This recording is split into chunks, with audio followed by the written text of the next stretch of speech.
Доброго ранку всім присутнім. Дякую всім. Good morning, everyone. Thank you for being here on time, and thank you for your interest in this topic and developing this industry, because today we are here to discuss strategic resources of Ukraine. We'll discuss scenarios for development of the subsoil use.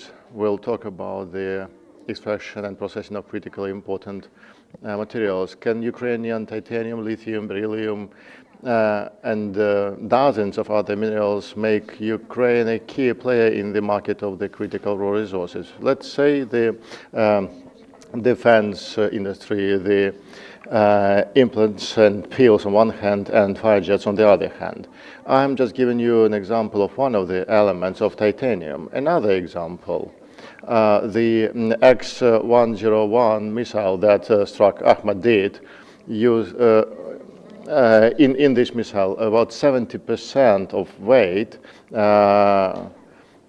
was made of titanium. The question is how much of Ukrainian titanium was used for this missile. For this question can be rhetorical or not. We will talk about that today. Our speakers will discuss it today at our event, at our stage. We'll talk not only about the subsoil resource of Ukraine and its geolocation and other matters. We will talk also about the state support of the strategic project that is needed. What are the gaps in the defense of the rights of investors, and what every player must do in this industry to develop the sector and satisfy the needs not only of Ukraine but the whole world and Europe through transparent legal mechanisms, protection of the investor rights, effective anti-corruption policy, and state support of the strategic projects. There is quite a few gaps, quite a few challenges, and we will talk about them today, and together we will develop specific decisions. We will discuss specific issues that we see and where we want to go to address them. Thank you very much for being here, for finding half of a day to join us, for speaking today, for sharing with us your opinions, and for discussing and developing decisions. I want to thank Your Excellency Richard Brink. I want to remind that the conference has been organized by the Foundation We Build Ukraine in cooperation with the National Association of Extractive Industries of Ukraine and the Media Holding, our media partner. I want to give the floor to the We Build Ukraine head of the Supervisory Board, Mr. Kubrakov. Good morning, friends, colleagues. I'm happy to welcome you. I want to thank also for being here, for making it on time, for letting us to start on time. I'll take a step back and say that, in fact, when we worked in the ministry, we started a joint project with Boston Consulting Group to develop the new economic strategy of Ukraine. And the sector that we are going to discuss today is one of the key industries of the economy that potentially is supposed to bring us back to the path of economic growth. And as we kind of agreed, we will move on by discussing different sectors, discussing that with all key stakeholders, including Verkhovna Rada and the state regulating authorities and so on. We will talk about 7 to 8 problems. If we address them, we will have like 70 to 80% of solution. And we know how it is done. We've seen it happening. Today we'll focus on subsoil. Certainly this sector is different from others. There have been few investments over the times of independence of Ukraine. There are not so many players here. Not so many investments have been made, but still the potential is there, and I hope we can untap it sooner or later, because I don't know what else should happen in the country so that it could happen eventually. The map is on the slide. I'm not going to give more details about that because our speakers will give them to you. Let's talk about challenges that we see in this industry. Certainly on the level of the state regulation, there are some challenges there, but there is global competition. This industry is kind of closed. If you want to learn something, it's not that easy to find information, but we can at least discuss these matters here all together, maybe find some solutions. Like in December, we had an event about defense industry, and normally our events end with collection of proposals when we identify key problems, and we suggest solutions that we try to coordinate with the market, with the state regulation authorities, and everyone supported this list of recommendations unanimously with defense industry. Hope that's going to happen today as well. Thank you. Thank you, Alexander.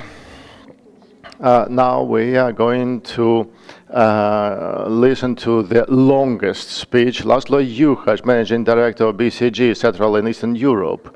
He's going to be with us online, because when we talk about subsoil use and critical materials, this is one of the elements of key economic growth of Ukraine. And I hope that Laszlo will talk to us about the report about economic development. What was really powerful research by BCG. Mr. Laszlo, are you with us? Good morning, we are ready. Super. You can Thank start. you very much. Super. Thank you very much. Thanks for the kind introduction. Ladies and gentlemen, it's a big privilege for me to contribute to the opening of this conference. And I wanted to very shortly summarize some of the key observations and results of the study, which Mr. Kubrakov mentioned as well in his intro, and specifically zoom on the implications and the conclusions with respect to the subsoil use industry. First of all, my name is Laszlo Juhas. I am a senior partner at BCG, Boston Consulting Group. I'm leading our company's operations in Central and Eastern Europe. And I was leading, together with some of my colleagues, this cooperation on the project which we have done last year. So what was this project very shortly? And then I'm moving to the scope of this current presentation. So last year we made a major effort which focused on the core question of how the Ukrainian economy in ideal world would look like in a post-war situation. So what will be the economic vision for the country? Now, we all know that this question is highly uncertain, given that nobody did know last year, and nobody knows at the moment like when this post-war situation actually will come. We all know it will come, and hopefully sooner, but nobody knows the timing of this. But still, we wanted to make sure that even in the time of the tragic war, we think about the future economic scenarios and what will be the ideal economic scenario for the country. And this work we were doing not just with the resources of BCG. We obviously mobilized from our side the key experts of the major sectors from around the globe to bring real insight to the table. But we also did put a high emphasis on to do this work in a close cooperation, obviously with the teams of Mr. Kubrakov, with Unite, the NGO from Ukraine. And also we made interviews and close cooperation with NGOs, political and social entities, and private enterprises from Ukraine. I mean, some of you are in the room also in this presentation, in this conference. And very importantly, we also made an intensive reach out to international companies and NGOs and tried to understand how they look at this question, like the future economic vision of Ukraine. And then we were channeling in these inputs and then try to come up with a result which is not just theoretical, but also highly pragmatic and focusing on the real to-dos and the real kind of situations. Maybe just one more thing on the project and the study itself. So we were focusing on the economic structure and the economic sectors. Having said that, we also know that this whole strategy and vision can only be possibly realized if this has a regional kind of translation as well. So basically, we next to the national level strategy, we also defined the analysis of the status quo and also potential future scenarios for all the oblasts or the regions of Ukraine, which is very important in my opinion. Now, when we think about the strategy for either a company or for a country also, then I think we have to answer two questions mainly. One is the question of where to play, and the other one is the question of how to win. The where to play basically means, what are the fields, what are the territories, what are the segments where a company really, can be successful long-term in a sustainable way. And in case of a country like Ukraine, this actually meant which are those sectors which where Ukraine does have a sustainable competitive advantage long-term, which can be the pillars of the economy longer term. And then, of course, what are the other sectors which are potentially quite important, even short-term, longer-term, but where Ukraine does not have this deep proof of sustainable economic advantage. I mean, that's a very important prioritization we try to make in this project. The second question, the how to win, is more focusing on what are the enablers which a country should use in order to support the implementation of this sector strategies, like regulatory environment, like openness to foreign investors, support of local entities, rule of law, and this kind of, and the regional development, of course, very important. This kind of enablers, which we classify in this how to win category. And then how does it translate to the current conference and the presentation is obviously that when we were looking at the sectors, then it was very clear that mining, metallurgy, and in broader sense, subsoil use industry is clearly an area where Ukraine does have and should have and will have, in case of optimal development, will have sustainable economic advantage. And in that sense, this is an economy which should be strategic for the country as a result of our analysis. Now, let me show a couple of pages with focus on this sector specifically, very, very shortly. And obviously, this is a 1,000+ page material and study. And obviously, the constraints of this short intro speech doesn't allow that, we are going into deep or specifics here. I just wanted to come up with some frameworks, some maybe thought generation ideas, which then you can build later on in the conference today, in the panel discussions and the whole dialogue over this very important topic. So again, I hope you see my screen still, and I was paging to the first content page here. So basically, it's very obvious that in all analysis, this segment is important for Ukraine, even though Ukraine is not like a dominant player in this area globally, but within the economy of Ukraine, it's an important contributor. So 12% of the output, roughly 9-10% of the GDP, and 1/3 of the export before the war. These are the numbers which we were starting from, and this shows the importance of this field to the economy of Ukraine. Now, also it's common sense and a very well-known fact that Ukraine does have important reserves, and not just in one pillar or another pillar, but across the pillars, basically. So if we take ferrous materials, iron ore, if we take non-ferrous materials, alumina, nickel, copper, lithium, if we take the precious materials, energy materials, natural gas, lignite, coal, peat, if we take natural minerals, stones, and other categories, it's very clear that there is a reserve in Ukraine. And in some field, this reserve is, even though it's not maybe the biggest volumes globally, but still within the context of Ukraine, these are very important reserves and highly deployable reserves. So this gives a strong basis for the importance of this sector for the future economy of Ukraine. Now, I think we again all know, and nothing new in that when we think about the current situation and the current war front line, then a significant part of these resources is not accessible at the moment.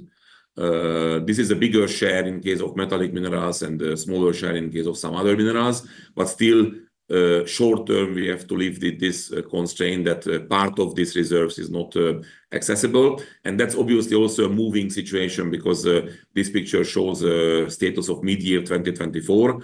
The front line, even though it's not moving big time, but still it's moving, and therefore this picture is dynamic, but it's an important constraint which we have to count with short term, and then hopefully will change in the longer term. I wanted to also show a bit of a lens how we were looking at some of these categories and mineral resources. So one perspective what we took was actually what is the expected growth of along these very different categories. That's one angle, that is the x-axis, and then what are the market imbalances or the expected market imbalances in the same category. So meaning, will there be an oversupply or over demand? Because that's obviously an important factor of how much the existing reserves of Ukraine can be deployed in an economic manner. And you can see that the picture is quite de-averaged and quite differentiated.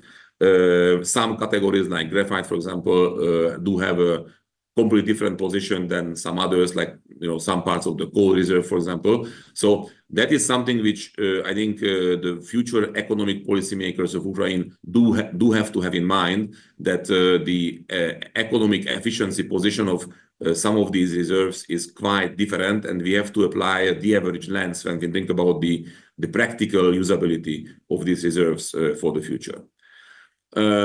Another important analysis obviously is the cost competitiveness, and also here just making very general statement. Often we have the stereotype that Ukraine is a lower cost production location, which generally might be true. I think this is again something which we have to de-average. We have to go deeper when we make these statements, because in some categories it is indeed true, like gray HBI landed cost to Europe, for example. This is an area where Ukraine is clearly cost competitive. In some other categories within iron, for example, it's less so. So I think when we try to understand the specific position of certain product categories, we have to be very clear about and very de-averaged about the effective cost efficiency position of Ukraine as is today, and then as we expect for the future. Now, another important factor here is obviously the foreign investments, the FDI, and the patterns of these FDIs, specifically for the mining and the metallurgy and adjacent economic sectors. So one important statement is, in general, mining and metals is a very important sphere of FDI globally. So this is one area where investments from large professional investors, to some extent also financial investors, is super important, generally and globally. Now, when we look at, again, pre-war situation of Ukraine, I think, as a matter of fact, Ukraine was able to attract a lower share of FDI in this space. Even if you compare with some of the smaller markets, I think, again, as a pre-war situation, Ukraine was attracting lower volumes in this space. And I think if Ukraine wants to really step up the game post-war in this important sector, then probably there is a need of a strategic thinking of where and how to attract more FDI into these fields.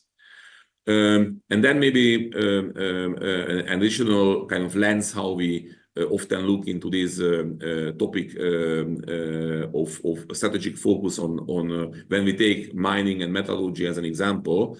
Like there are countries which are more in a passive facilitation role as a self-definition on one hand, and on the other side more focusing on the lower value add, like the mining part of the value chain. And there are some other countries which are activist investors, activist landscape shapers, activist strategists, and also do have a more like focus and more incentives to higher value add segments. And that's again something which I think it's worth to first to think through for Ukraine for like the post-war economic strategy, like what is the ideal approach to actually maximize the economic value add of this very attractive sector for the country longer term.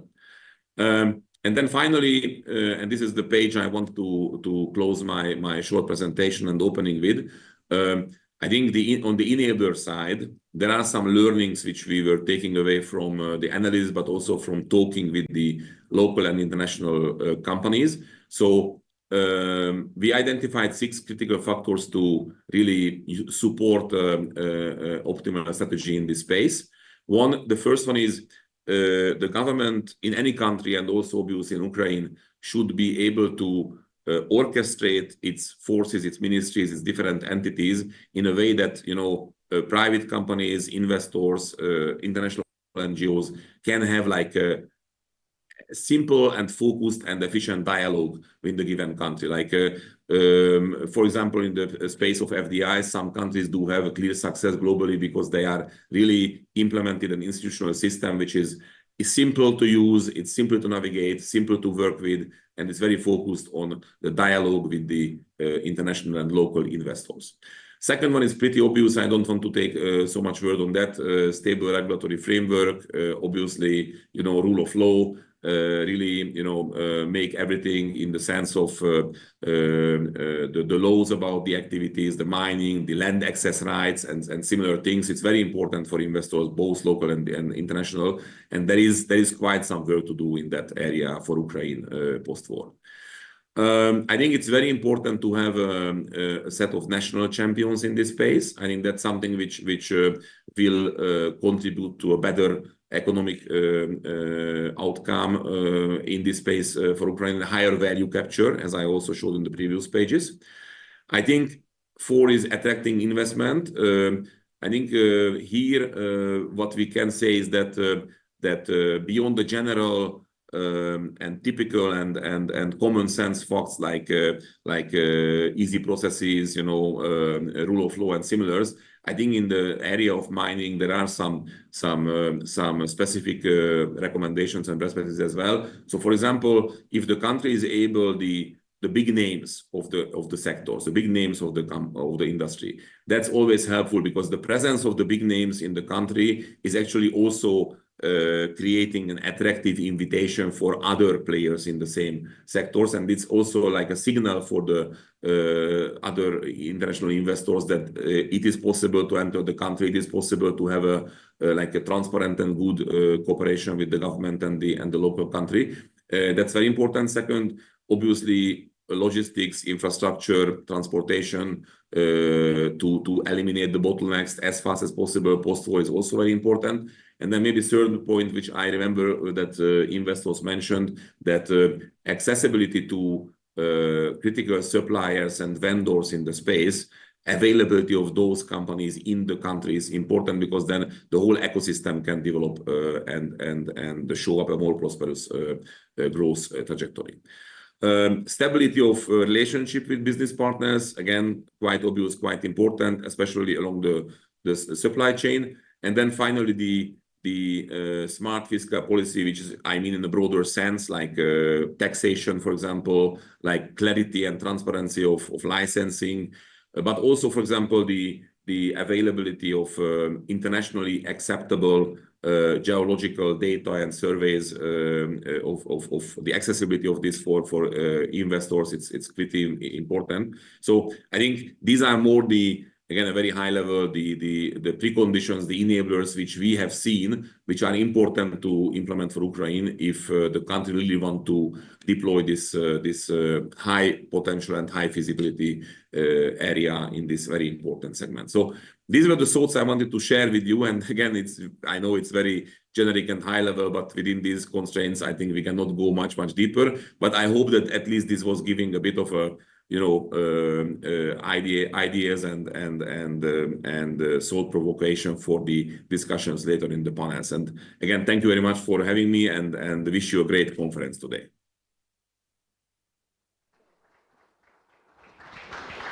Mr. Laszlo, thank you for strategy. Дякуємо, що слухали. І, можливо, Thank you for listening. And now we switch to the first panel, mineral resources of Ukraine, raw materials. I would like to invite all the participants to the stage, and then we'll cooperate, interplay the timeline, 7 minutes for the introduction and the outline, the sensitive points that you would like to present, and then we'll have some interaction with the floor, and we are having a conversation. We are not reporting on Olena Kromarenko, First Deputy for the Ministry of Ecology. Alexander Buda was Head of Office, CEO, Met Invest. Mr. Litnets, the Geological Service, Vladimir Holotov, Deputy CEO, Director of Welcome, Ukr Lithium Mining, another CEO, Mikhail Prohodko, Partner for Strategy and Transaction Leader in Mineral Resources Management from Ernst Young, and Angelika Levitska, Energy and Natural Resources, Artsinger, Head of Department, as I understand.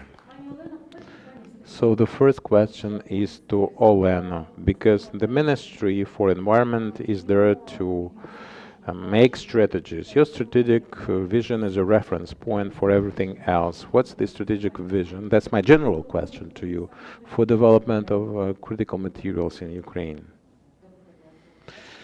Good morning, dear colleagues. I would like to say that presently this is our priority for the ministry.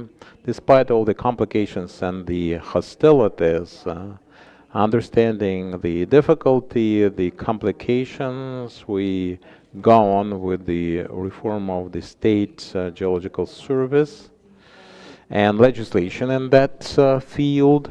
So we would like to say that indeed, this is very important, and development of mineral resources, mineral raw materials is one of the priorities. And we all know, and we all remember that at the end of last year, we adopted the National Program for Development of Raw Material Base in Ukraine, as it is called. For the first time, it introduced certain legislative differences, notion of raw materials critical and strategic, and we still have a lot of work ahead of us, and we have to develop the methodology for the glossary and the checklist of strategic and critical minerals. We are short of time. We have 6 months, and certain things should be done within 3 months. So presently we are working on this with the State Geological Service. Well, the priority number one for reform of this sector is still maintaining balance between business interests, governmental interests, public interests in subsoil use with the environmental standards observed. This is the principal mission, but our strategic objective is to for Ukraine to be included as a full member to raw material strategy of the EU till 2030. And development of the raw material base, we have head of the State Geological Service here with us, and he's in position to present it in more detail. But at the legislative level, I would like to say that presently we have achieved quite a lot. We have the Office of Subsoil User that we utilize, and we have the open list of the open data of strategic and critical materials, minerals, and we have developed many pieces of legislation currently in the pipeline for reconciliation with the central agencies as stakeholders. Many of you, as I understand, are interested in the situation with the methodology or technique that is being brought back to the state regulatory service, and in the nearest future, by the end of next week, to be exact, we'll resubmit it to the agency and hence to the government. And that is of concern openness, things that we have developed to streamline. It's one of the priorities to streamline the procedure of getting permits, special permits, and developing the legislative initiative for the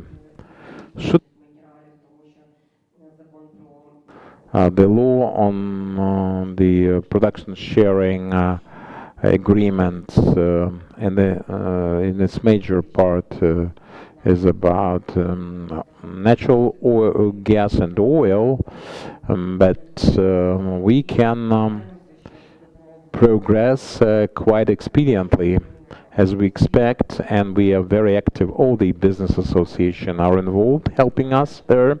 We are very grateful. Myself personally, I would like to say the ministry is open, and it seems to me that all the actors, stakeholders in this sector can feel it, and that we are there for you. We take heed of what you have to say, and the principal points very important for us are as follows. For the subsoil users as well as investors, which, as we expect, will join us and enter Ukraine, starting with the downstream and through to upstream, will develop this as a full cycle together. The priority for us, though, is for the case study, cases, files of the cases to be complete for the bidding and for the investors to be protected in terms of green resources and all the compliance and the permits for the excess time to get the resources produced to be as short as possible. In more detail, Oleg can brief you on that because it's his direct responsibility to develop this sector. Oleg, I will come back to you later with your permission. You mentioned your openness. One of the signs of this new openness is your presence here, but sometimes we take heed, as you said, I'm quoting, you have to always take heed, I suppose, but now let's ask Mr. Prihotka. But Alexander Vodovos, Metinvest, you have a lot of sensitive points, and the diplomatic missions present in Ukraine expect your answer. What can this iron ore sector or subsector offer for prospects and future investors, as we expect? I'm here as an exception. Metals are measured in kilos. Lithium and zinc is measured in tons. Millions of tons. That's what our business is about. And we could see the map of deposits of minerals in Ukraine. Our business is not about hundreds of million dollars, it's about billions.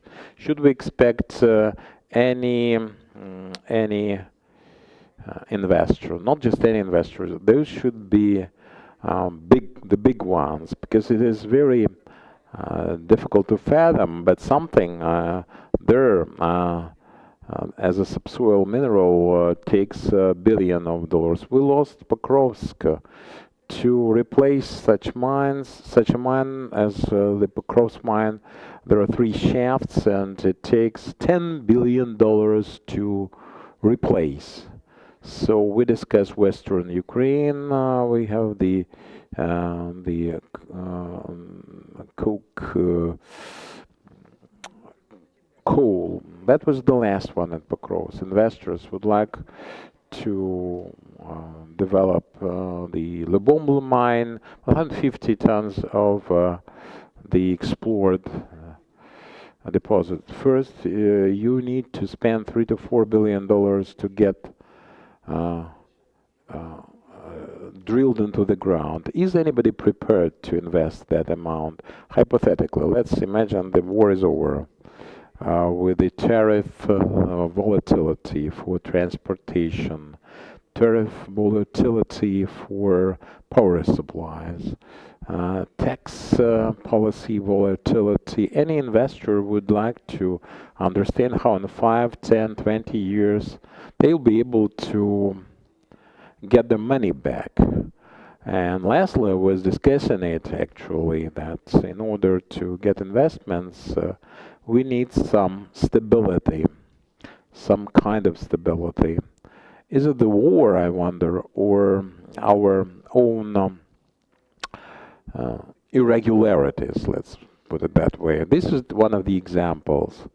Another thing I would like to mention in this context, generally speaking, steelmaking is an industry that takes a lot of capital, and we had that graph on investments. Remember, and BCG demonstrates that investments in production are national investments, because the Ukrainian business is export oriented. They sell abroad and they invest back home. So generally, on the average, up to $1 billion annual. There are many businesses to maintain this level, capable of doing that. So the first point is this: without some kind of predictable policy in terms of tariffs, in terms of taxes, you cannot expect anything. SMEs, it's very fashionable, it's a vogue to discuss small and medium enterprises. Let me remind you that this is just 20% in Ukraine. The rest of it is big industry. And Ukraine has been reliant on the heavy industry, not SMEs. Well, to invite international investors, we have to be predictable in that part. What is actually needed to attract investments? Your answer, as I understand, is not to make our own mistakes. This is simple, seemingly simple, but this is about professionalism. We have some slogans like we'll do something about it, we'll get around it some way, but I don't think these are satisfactory answers. Olena mentioned the electronic office for a Subsoil user. There was a hacker's attack on the 19th of December 2024. We are all were concerned, individuals and of course big companies. The web portal, the offices, the data are there. Nothing is lost. Can you assure us, or reassure us, and in 2025 you have to fine-tune the office to finalize it, and what is remaining? This is my question and your references. Перш за все, хочеться мені Thank you for this question. I want to thank the organizers first for the chance to take part in this conference. I really appreciate it. As to your question, I would like to assure you that the data that we got on the website of the State Subsoil Agency are secure. the accounts have not been compromised. You can take my word to the bank. As to the updates of the accounts, yes, we work to this objective. Actually, Q1 for us is a time to complete the testing. We are going to digitalize the geological data, and we are going to introduce that, fully deploy it, and that's going to be fully in line with the European standards. As to the registers that were damaged, well, our register was not damaged by the attack, but there was some sort of a delay on the side of the end beneficiaries. So the register didn't work, so we couldn't check data against the register. But right now, all the services are provided in due manner. If this answers your question, please say so. Yes, you did answer this question. We are going to come back to the register issue. I'll tell you how different authorities can respond, what kind of requests you can send to the Ministry of Justice. I want to ask you, how do you cooperate with the cyber defense authorities? Because we're going to talk about digitalization, and cyber defense is one of the key areas in this regard. But we'll talk later about it. And yes, I wanted to ask you about the challenges to the industry and yourself, your institution. Could you please put the presentation on?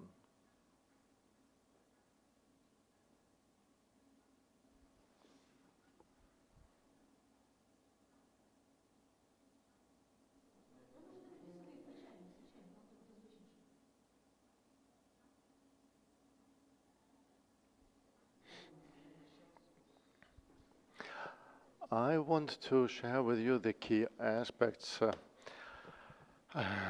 and where we see our position in terms of legislation. For effective regulation, there are three regulatory documents that we, as the government, in particular State Subsoil Agency, is using. Firstly is the facility plan, in particular Chapter 13, managing critical materials. Second point, the approval and implementation of the roadmap for 2025-2026. You probably know that in 2021 we approved the Memorandum of Strategic Partnership between Ukraine and EU, and now we are discussing a lot this roadmap. I think this roadmap is going to be developed and approved soon on every level. And the main document for me is the law 4154/9. It's a national program on minerals and raw materials. We've never had a better program. So this is one of the drivers for the industry. My colleague will give you more details. I want to thank him for actual contribution and adoption of the law, and for being in touch with the President of Ukraine. So let's talk about facility plan. There are 6 indicators in the plan. First one is the adoption of the law, and we had it done. Publication of report on verification of reserves to strategic minerals in Ukraine, publication of portfolio of investment projects, and preparing and promoting the list of subsoil areas that are suggested, that are proposed through the mechanism of electronic auctions. Launch international tenders, we talked about that. We also need to talk about the attraction of foreign investments. Certainly the disputes, if any, they will be addressed in international courts, and that's why we need to think about it. It is a correct mechanism, the right thing to do. It's complicated, it's challenging, but we need to do that. And to do that with due transparency.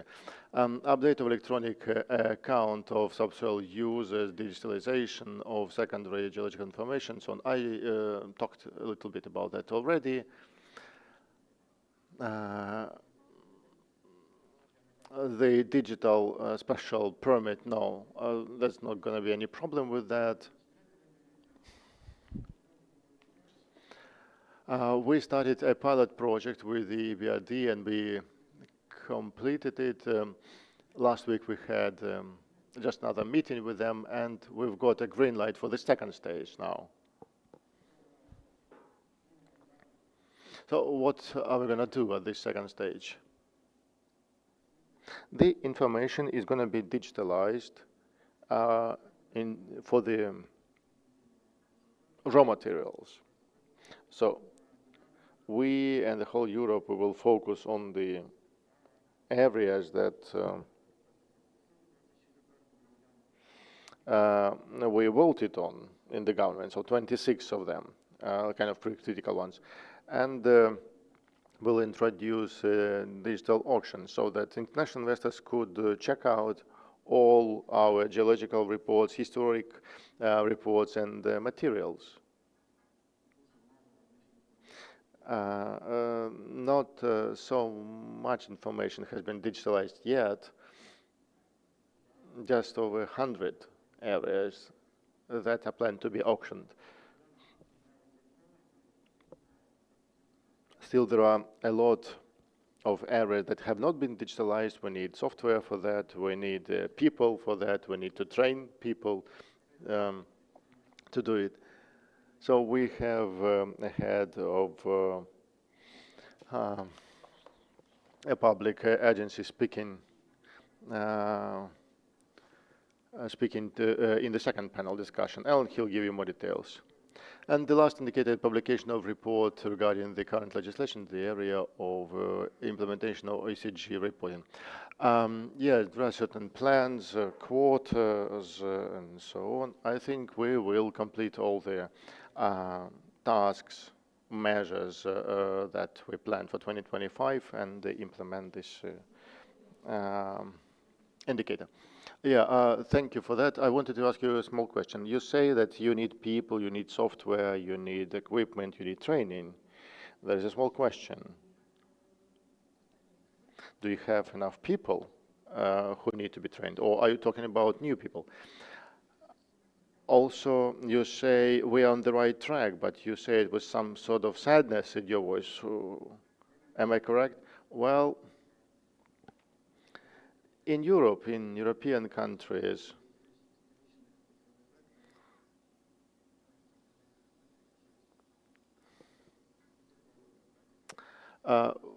for them, it's really a surprise that we have not done digitalization yet.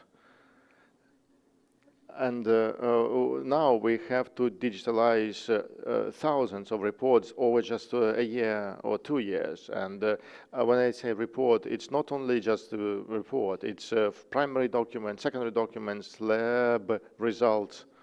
So we need to digitalize this information first. And you can't do it overnight.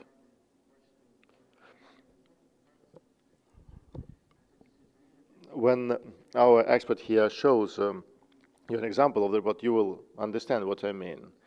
And when we are done with digitalization, we will prepare summaries, and then we will have sufficient background and the base to take those areas to the auction. Because investors, they don't want to join a project without understanding what kind of mechanisms of protection is in place. Investors will always look at different scenarios of the economic project, and the more reliable information an investor has, the more geological information the investor has, the better decision they can make.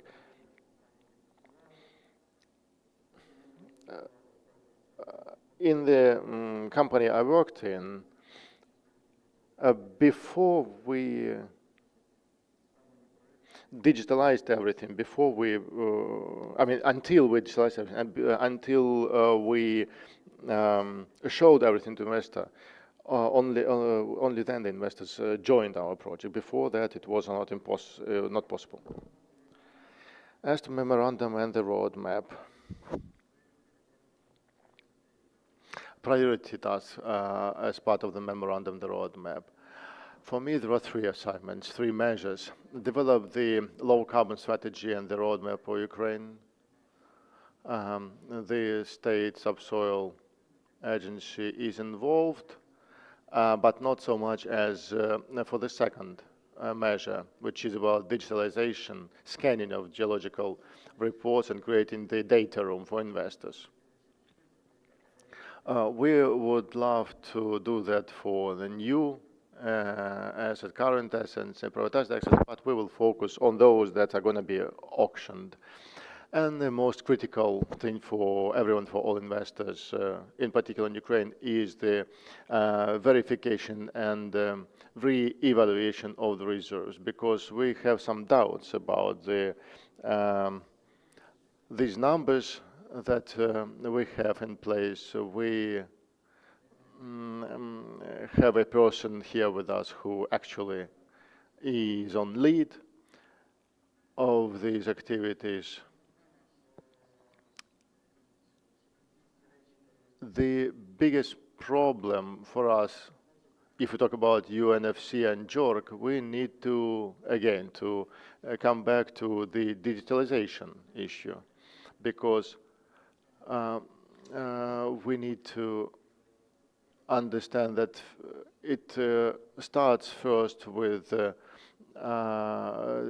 digital information, with exploration activities, with testing, and then with confirmation. And we have institutions, European institutions, that help us, EBRD in particular. I think we're going to have a new meeting in February, and I hope that this program on digitalization will be revived and back on track.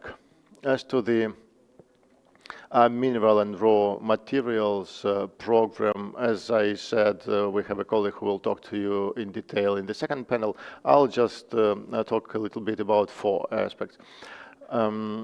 First one is transparent rules, where we need to determine strategic critical minerals and so on. Another area is encouraging investors to join the projects and simplify the access to information and deepen international cooperation. And for that, actually, we need more meetings of the kinds we are having today, the more meetings that take place in Davos and Switzerland. And I hope this year we will see a lot of meetings about the critical raw materials, because we have already a plan on how to implement our program. Institutional cooperation with EU, you probably know all these companies and European partners. I want to thank them actually for the support. Thank you for your attention. If you have any questions, I'm prepared to answer them. Thank you, Oleg. Yeah, we will give the floor to Volodymyr Holovatenko. He is Deputy CEO of Velta. Certainly we can talk for hours, but I want to ask you a general question. If we talk about critical materials, what are the investment obstacles, barriers that we have in place today, and what are the key problems in the industry we're discussing today? Thank you, and thank you to the Gennadis for inviting me. I want to take a step backwards. I want still to comment a little bit the previous speeches. Certainly last year for the first time ever, we started creating a policy on subsoil use. Our MPs will give you more details later, but we need to understand the challenges we're facing here.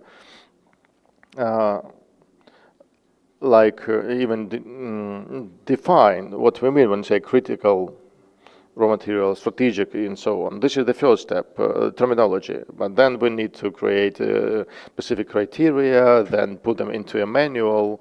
We need to carry out the actual review, and the global trends show that those reviews or strategic or critical raw materials were conducted every 10 years, then every 7 years, then every 5 years in the EU. Today, they are reviewed every 3 years. And I forecast that soon it's going to be every year. The US and the EU started this policy a long time ago. We are lagging behind. But still we understand at least what to do next. So it's okay, and we're on the right track. Answering your question, I need to keep my speech short, only 7 minutes. When I talk about the investment obstacles, barriers, we need to understand that this is something that comes from the state regulation.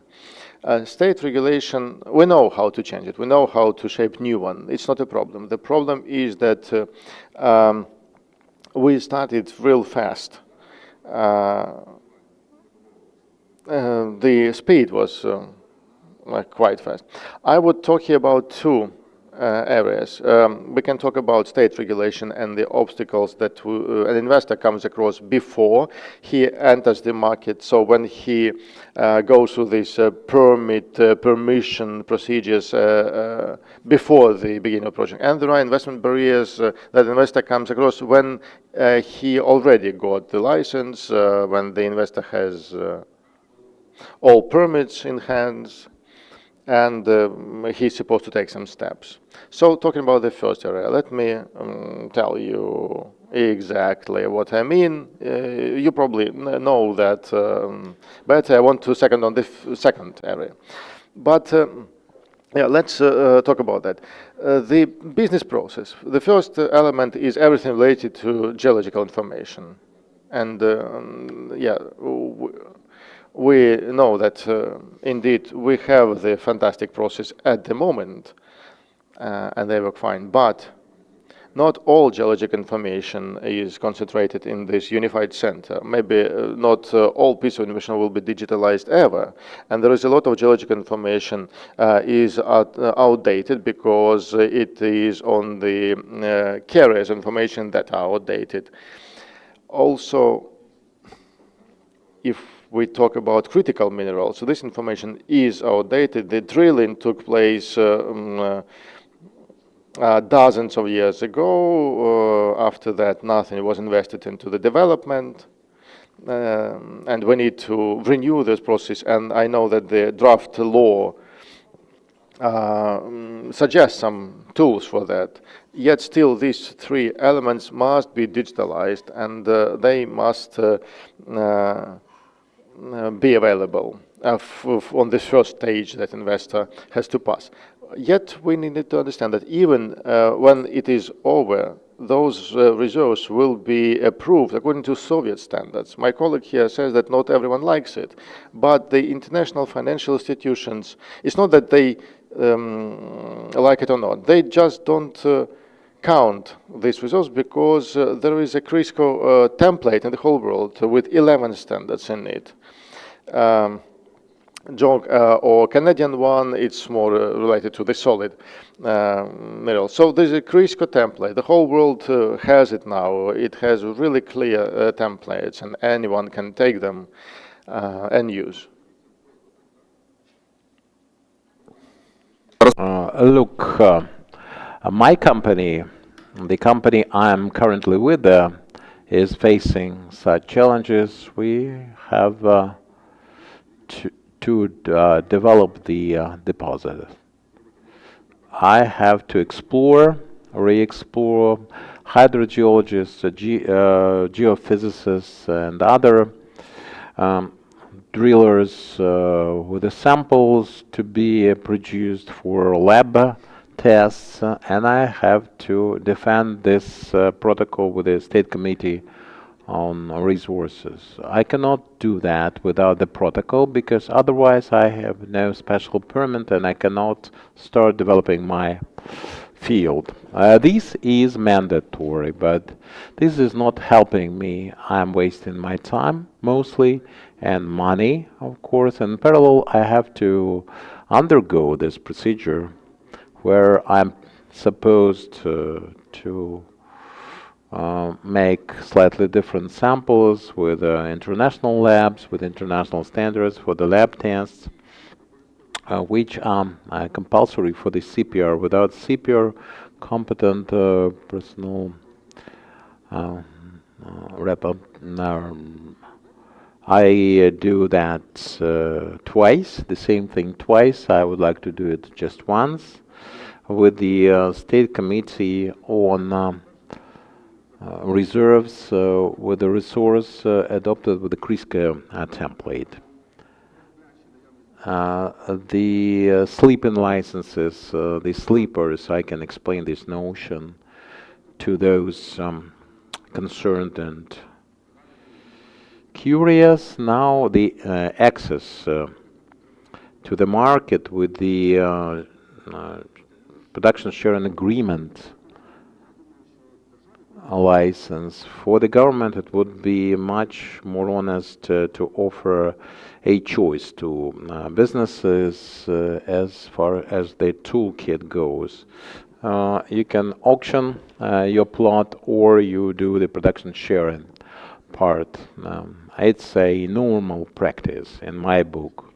Moreover, I think the lots to be presented at the auctions or the lots that will be prepared for the production sharing agreement competitions, we should not switch to that. They should be equipped with the land and the environmental impact assessment. It is not available, but it does not mean necessarily that it is not possible. It is. The powering challenges my colleague discussed at length. Let me instead draw attention to the regulatory investment barriers for the secondary entrance to this market. We should not reinvent the wheel. In Ukraine, presently, we have the best possible laws, not necessarily institutionalized, but this is being done and will be done, I'm sure.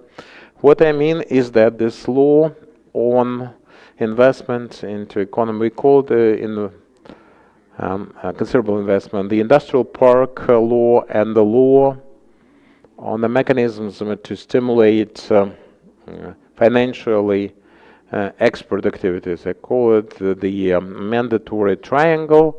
The toolkit shared by the three laws is the best. Grace period for the company impacts, income tax, this is powering, and this is for the industrial parks. This is financial risk insurance, that is the export and credit agency being introduced. Everything, but this everything does not work for our field, for our realm. It's not my doing, you know. The laws were made by somebody else, but I would like the production sector, industrial production sector to be included. But we are excluded. If we take the law on risk finance, there is a special Article 7 or 9, doesn't matter, but there are some exceptions, and I'm on the list of the exceptions. Not there. And I'm not prepared to explain why, but these are the challenges exactly that could have been instead a very powerful impetus. And these are the most exciting barriers, the most curious barriers. And if we focus on that, so some of them can suffer clustering, some cannot, but the roadmap should be there to remove that forever. All the sector will be giving us a standing ovation. One speaker, barriers. We've heard the notion of barriers on many occasions already, and we are discussing Putin-Trump's talks. Zelensky's office has announced that they are getting ready. But in September, there was this meeting between President Zelensky and then Mr. Trump, not yet president. So, September 2024, Director for Strategic Development, the Ukraine Lithium Mining. We have him on the screen. Dennis, thank you for joining us online. You will be referring to geopolitics, I'm sure.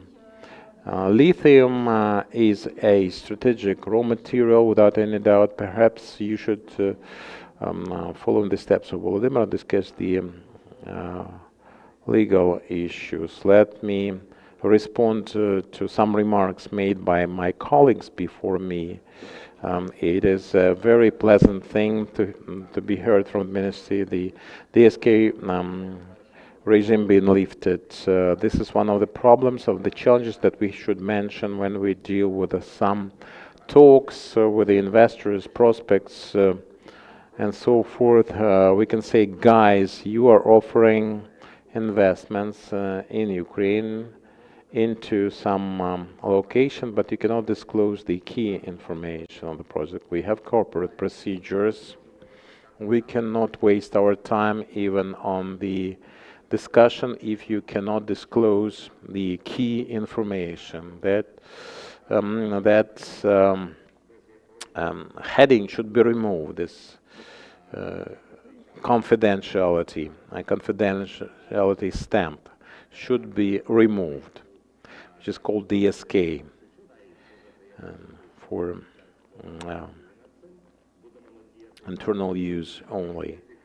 And this is going to be much more effective than the 3 previous years. They highlighted the problem but did nothing about it to solve it. So we also have to take off the pink glasses. We need transparent policy, and that reminds me, if we discuss geopolitics in particular, we should discuss different countries, different jurisdictions promoting their own competitive advantages. For example, when we discuss predictable policy, we have this example of Argentina, and what they did was this financial stability certificate. When some big foreign investors invested into critical raw materials in Argentina, they signed with the government, with the state, this kind of certificate, financial stability certificate for 30 or 50 years, with the fixed rules of the game. And our production sharing agreement, as far as I know, it can be also be based on the British law. It can be an analog, regarded as such, because without predictable and transparent rules of the game, no serious investor is going to enter the market. I agree with Alexandra that it is for the big ones, and the big ones cannot do that without some predictable rules offered to them. Now about geopolitics. Let me say that presently it is very important for such projects as ours. So, well, I would like to mention some interactive things with the EU. But before I do that, I would like to share my presentation for a couple of minutes to discuss the project itself. Or should I share my screen? What do you say? You share. Okay.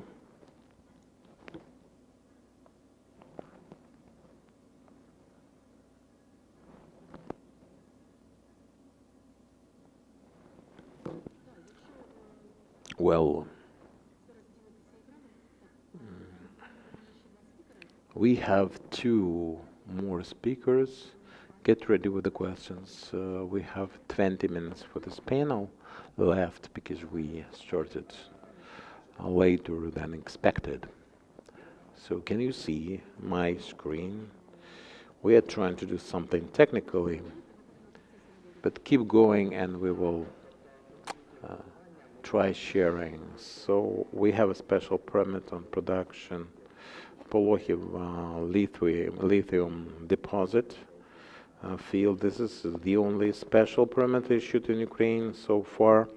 We did it in 2020, and I understand my colleague who discussed this double burden. We did the JORC under the international standard that is acceptable and comprehensive for the investors. Our project is big and aggressive. It's 15 years the life of mine, and after having equipped a mine and enrichment facility for 15 years, you can produce. About the produce, here's the chain. We mine the ore. This is a special type tetralite ore. This is a very useful mineral containing lithium. We make concentrate out of it. From it, this is what is in our plans, and we have done the pre-feasibility study on that one. And the third step there is a much more complicated. This is lithium chemicals production. We are supposed to produce carbonate, lithium carbonate, and this is a different kind of story. Our field, if I compare it with lithium fields in the EU, because those are the benchmarks that we have to look on. We are top 3 in Europe. One of the top 3 in Europe should raise some interest in investors. The economy of production is supported with a pre-feasibility study done in 2024, engaging international consulting companies of the top 4 trusted by all the international investors. And presently we have this very important thing on our hands. 1.5 years ago we applied for the strategic process project status from the European Commission under the Critical Raw Materials Act, not just the project in the territory of the EU, but also the projects in the territory of the countries which are friendly as partners of the EU and can supply their produce to the EU. They had the opportunity to make such an application. We did, and in 2 or 3 months we can expect some outcome. Well, that's about the project. That's it, and I'm prepared to answer your questions if you have any. No, we should hear from all the keynote speakers, but you're staying on the call, right? We are discussing protection of investors, and Ernst & Young is a company knowledgeable of this. They will share their conclusions with us. Not all the 10 challenges. I'm addressing Mikhailo, the challenges the sector is facing, but we would like to have an investor profile, how we should best enter the market and how to attract big business. Thank you very much for the question. I think it is very important in the context of this discussion. So let me divide my answer into two parts. First, the sector and the international investors available, they can comment on this already, and how we are seen from the outside. And the second part, what we can do, business and government alike, to improve the situation somehow. Let me start saying that it is obvious that there is this competition for the projects, for the capital, and accordingly, we're not unique as a country offering, speaking of critical materials, something that is not available. They can choose. There is one thing that is called economic attractiveness. It's difficult to face. We have an active hostilities on our hands, so this is not the topic of this discussion, but the sectoral aspect I would like to focus on for us to understand how we can be on the priority list with the international companies. Our global sectoral team annually does surveys, about 350 respondents, CEOs of companies from the mining sector, and we are discussing the first step of attracting investment in mining. As such, processing as another matter we have to produce first. So the point of that survey was to ask the question about top 10 risks for the companies, the way they see that risks and opportunities for 2025. I'm not dwelling upon this in much detail. It's available for your perusal, but let me discuss some conclusions from this. The first position in this sector is capital. And nobody has any questions as to the prospects of development of the demand, prospects for demand.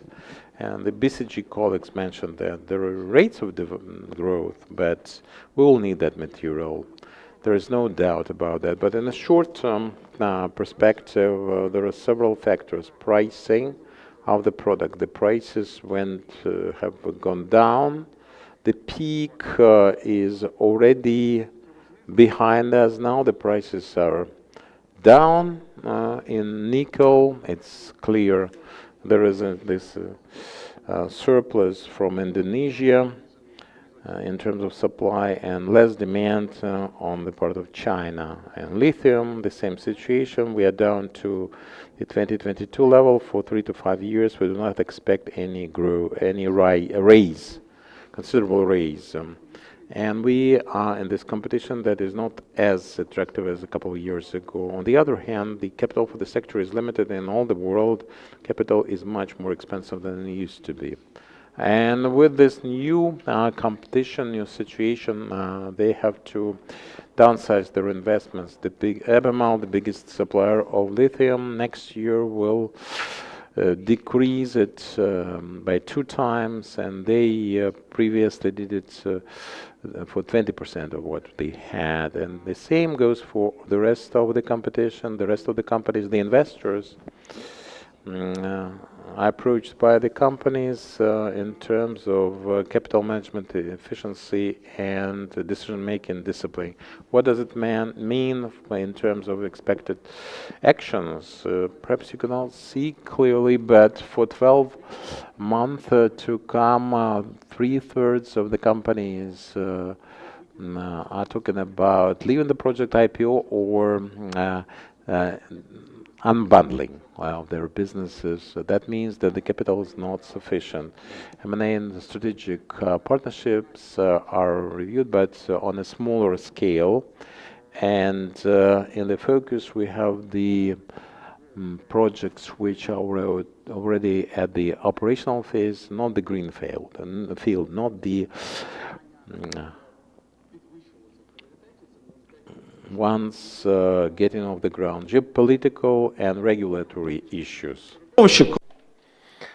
Certainly today, when there is increasingly more uncertainty in the whole world, it is hard to do some planning, and countries behave differently. Some countries, they develop additional constraints, like some of them set requirements as to the supply of materials from friendly countries. Some of the countries set some restraints in terms of processing. Some of the countries increase the taxes or require the government to have the control in stock, just like Chile or Mexico do.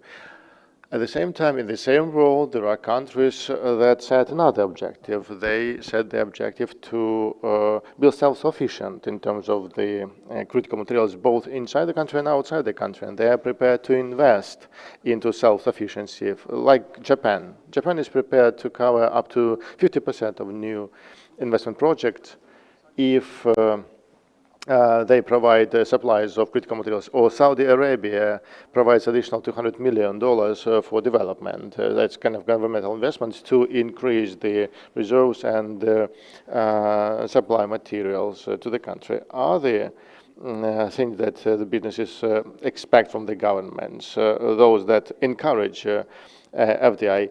That everything actually that we talked about today, that simplification of barriers, of permissions or getting licenses, or reducing the time taken for that, or changes to tax approaches to encourage investments. They insist that if there are taxes at the very beginning, that's additional burden for the project. The taxes need to be imposed a bit later. You can see that on the screen now.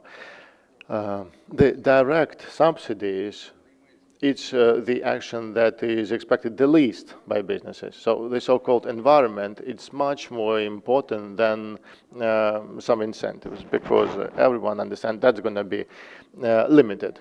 So to wrap it up, as a result, the companies have to manage these risks and find the ways to minimize them, but at the same time, they are looking for new opportunities to change the regulatory environment, because there are countries that offer new opportunities and they are more taken into account.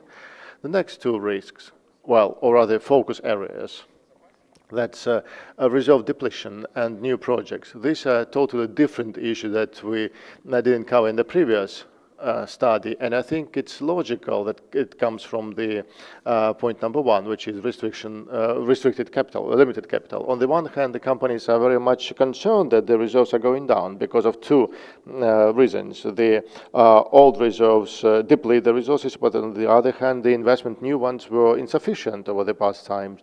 And when we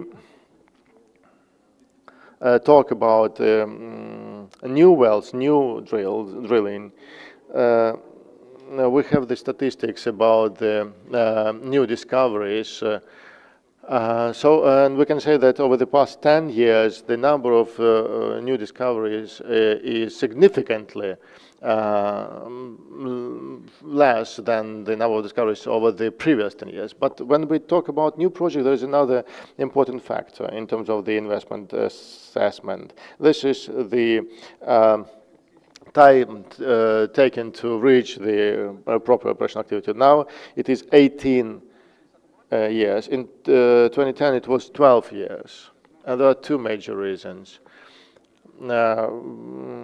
Regulatory environment that is getting tougher, harsher, and the preparation is different. Now ESG, that is issue number one for preparation of project, for communication with communities. On the other hand, the operating technical risks need to be assessed from the point of view of economic efficiency, because investors want normal cash flow and probability levels of success.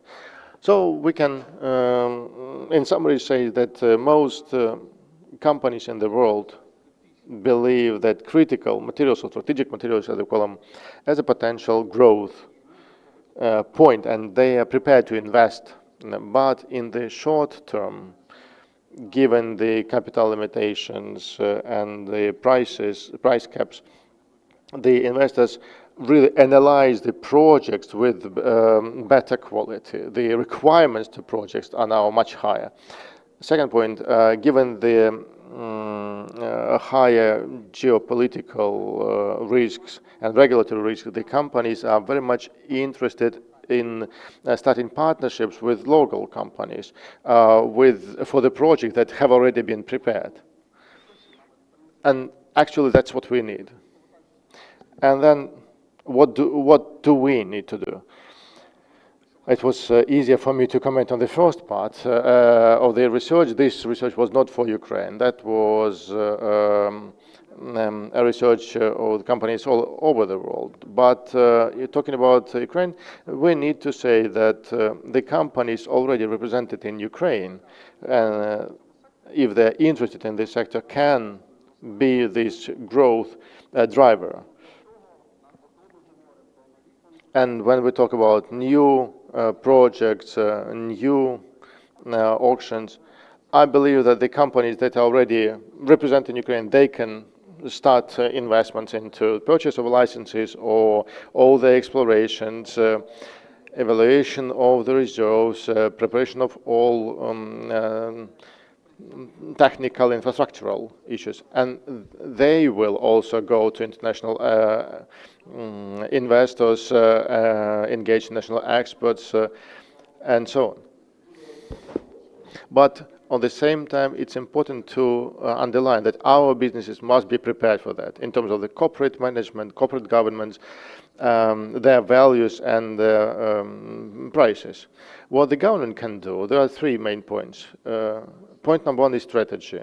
It's important that the national program for the development of the mineral and raw materials has been developed. There are midterm goals established, but those goals need to be implemented, at least in key areas. Second point is actually what we're going to discuss at the second panel discussion. That's simplification. Simplification of processes so that the project could be implemented easier. And the third point, the government needs to understand how to support the sector. We are being aggressive in our position because we want to make more money. That's one thing. Or our objective is to engage more investments, raise more money, and get more added value.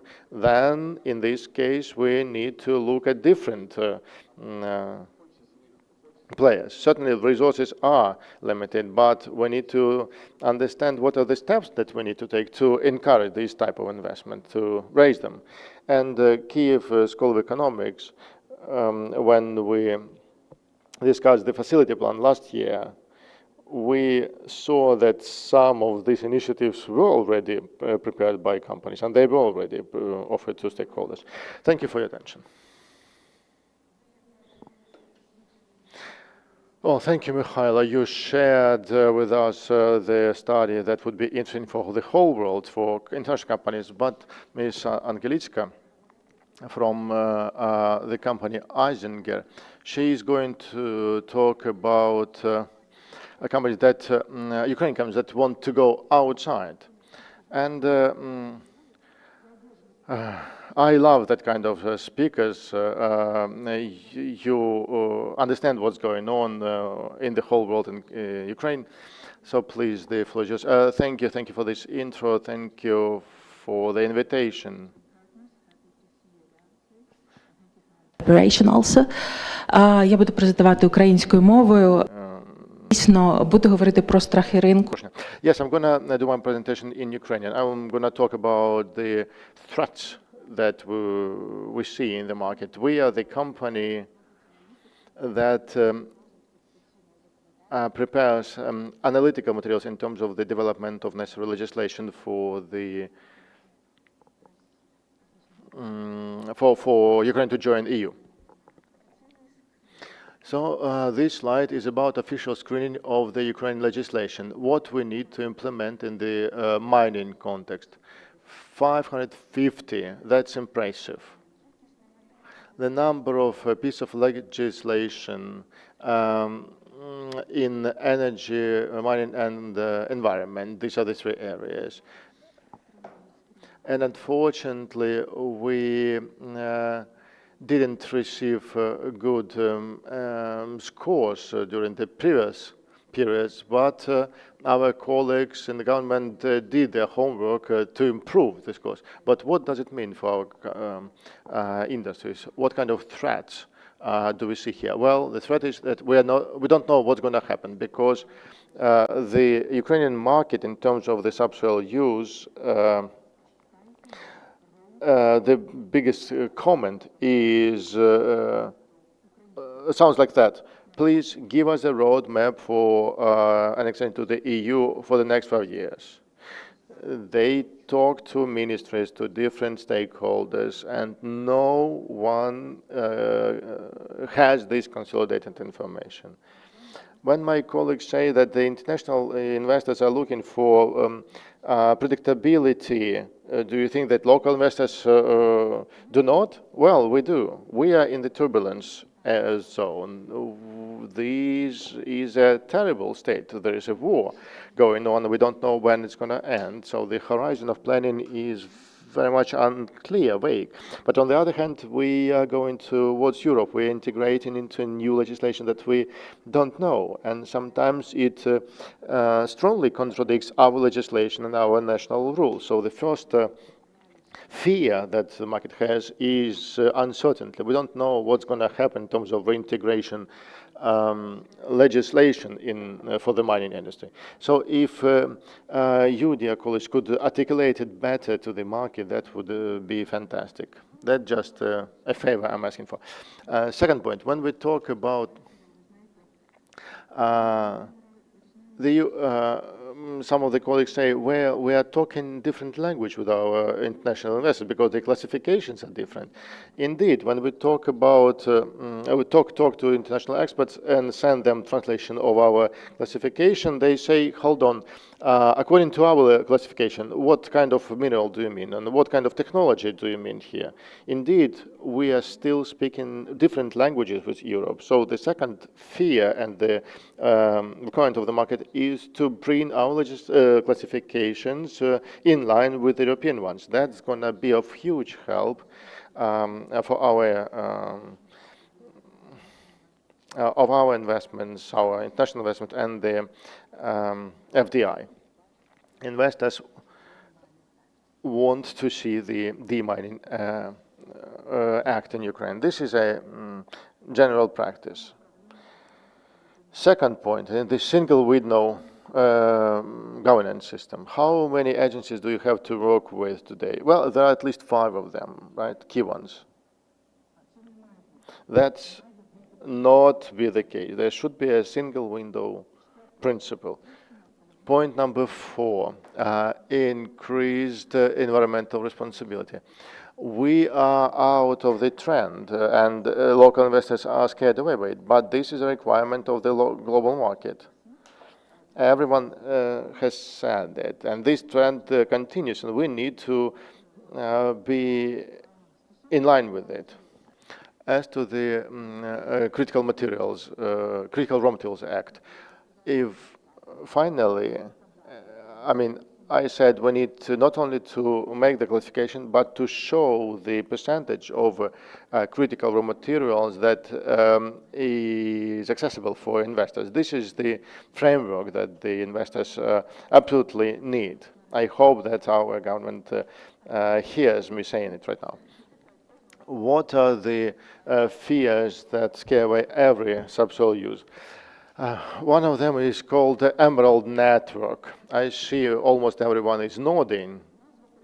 This is a nice phrase, isn't it? For you, if you don't know it, this is a special regulation of the EU as to the natural resource. If the Emerald Network overlaps with the section where you wanted to use, you can't possibly use it for subsoil extraction, full stop. Why? Do we need to understand? Because we as a country must expand the area. Today we have 10% of the area of Ukraine that's under the Emerald Network. We need to bring it up to 18. And that actually scares investors away. Because right now on the net, on our map, we have already this network. You probably know about it, and I hope that I am wrong, and I hope that you will be happy if I'm wrong, that we need to do it. But still, with the legislation that has not been implemented yet, still there are already disputes related to Emerald Network, and the case law is absolutely different here. The next fear related to the subsoil use is the ESG, of course. When it is under the directives of the EU, everyone looked at the central office and said that, well, it's going to be a while until we fully adopt it and so on. But the ESG trend is up and running in Ukraine. And now in Ukraine we have the European reports that correlates with ESG. And in some aspect it doesn't. Or we need to have our legislation appropriately aligned. What does the market expect? The market understands that it needs to report, but it needs to accumulate information for reporting. So we need to understand what kind of standard of ESG we are going to have in Ukraine, because we have the basic legislation now, but it provides for some gap of difference. So we either explain to the market that we are going to fully in line with European energy, or we are going to have some gaps in particular areas. As to the timeline, you see that from the 1st of January 2025, it works for big companies. Starting from next year, that's going to be relevant for medium-sized and small companies too. Waste management. Extractive industry waste management. Question is, what's going to be the final version of the of our document? Because there are some gaps here as well. Why is it important? Because if we talk about waste, Ukraine has a very interesting situation with licenses, with permits. Statistically, about 70% of the extractive industry waste that that waste accounts for 70% of all waste that's generated in Ukraine, and we all.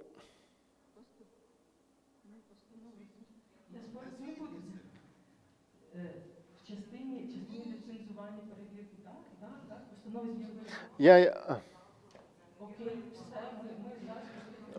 Let's read the legislation.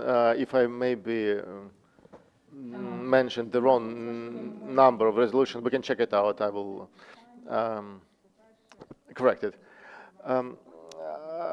We need to clearly regulate the waste in Ukraine. We have some problems here. We all know about them, and there is a problem with the markets related to that.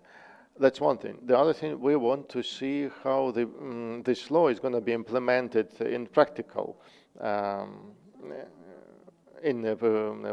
practical work, actually. So it's not even the law that is important here, but the regulations that are going to be detailing the law. The problems. If Ukraine takes responsibilities in terms of the European integration as a country, takes financial obligation, then the question is, if the market is going to be responsible for that, what are the regulatory mechanisms that would be in place? Yes, facility agreement is there, but we need more details. Complications related to the war. Yeah, actually everything that could have been simplified has been simplified. The public hearing online, still some problems are still in place, and we need to remove them. There are some problems that need to be removed. The special standards of Ukrainian legislation that are effective during the martial law and implementation of European legislation, that's another problem. Still, there is no correlation. because Ukraine took some obligations and Ukraine is implementing those obligations. But on the other hand, we have some preferences for the martial law and some other type of regulation, and we need to regulate it with the European partners. The implementation of the transitional requirements, regulation, that's important. The whole market needs to see the whole package that's going to be approved. I already mentioned it, not only the law, but the regulatory statements, pieces of regulation, a second relation that's important here. Different practices in terms of waste management, and we can see such related practices. Another challenge that we experienced recently, we implement with the lender procedure. Well, in the EU, they managed to change before we implement the previous version of the directives. That means that the information is not updated enough. And construction materials regulation 315 as in one example. Thank you very much for your attention. I am ready for discussion. I'm not blaming, I'm not pointing fingers at anyone, but expect some active feedback. Thank you, Angelica. We have 5 to 7 minutes before the coffee break for some kind of discussion. Yes, let me correct the date. This resolution 303, which is presently effective, the moratorium on inspection has not been lifted, and the state environmental inspection, well, the regulation was brought into compliance with the legislation, which in turn had some amendments for the waste management and understanding of the body of legislation in general. This is one thing. The inspections have been being conducted under Resolution 303. And for the Emerald network, for all the market, it is necessary to adopt and implement this very piece of legislation pertaining to Emerald network. This lack of understanding of the way to manage this network actually keeps the market in this kind of anxiety and uncertainty. And this is the apprehension we all experience, but there is nothing difficult there.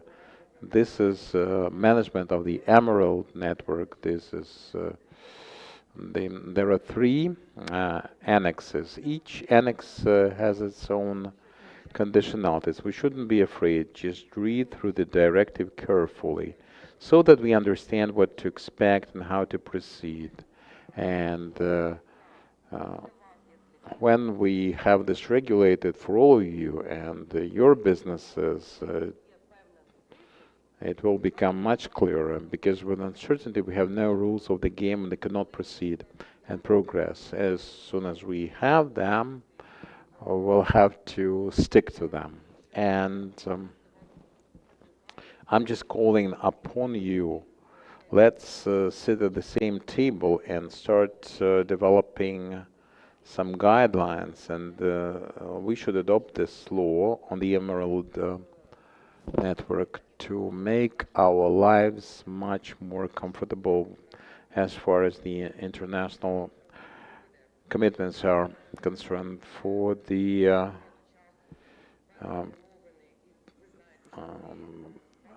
talks were since 2022, we have adopted some gaze periods for the procedure, but we have to come back to this for this kind of agreement. There are special conditions for specific activities, but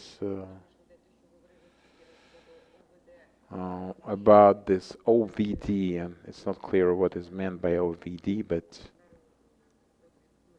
well, we should do that, and we have to discuss it. The environmental impact assessment, and this is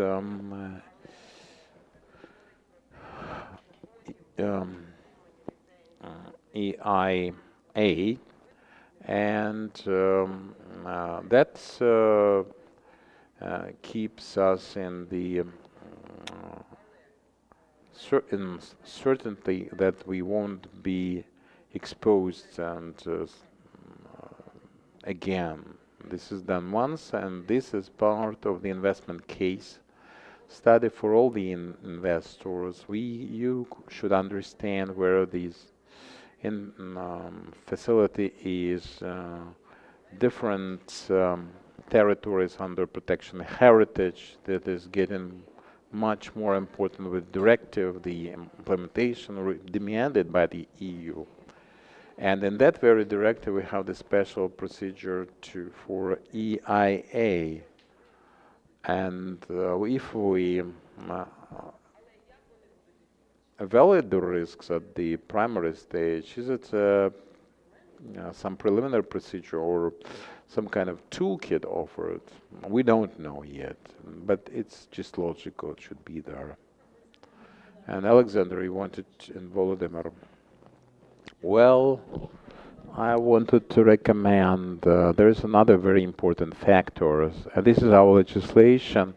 Our colleagues mentioned this main direction. This is approximation, basically, as far as the EU law goes. There are 6 clusters, and we do it stage by stage. There are 3 stages: monitoring of the legislation, 550 regulations for the mining, alone producing a new legislation, making new laws or amending the old ones. That's 4 to 5 years in my book.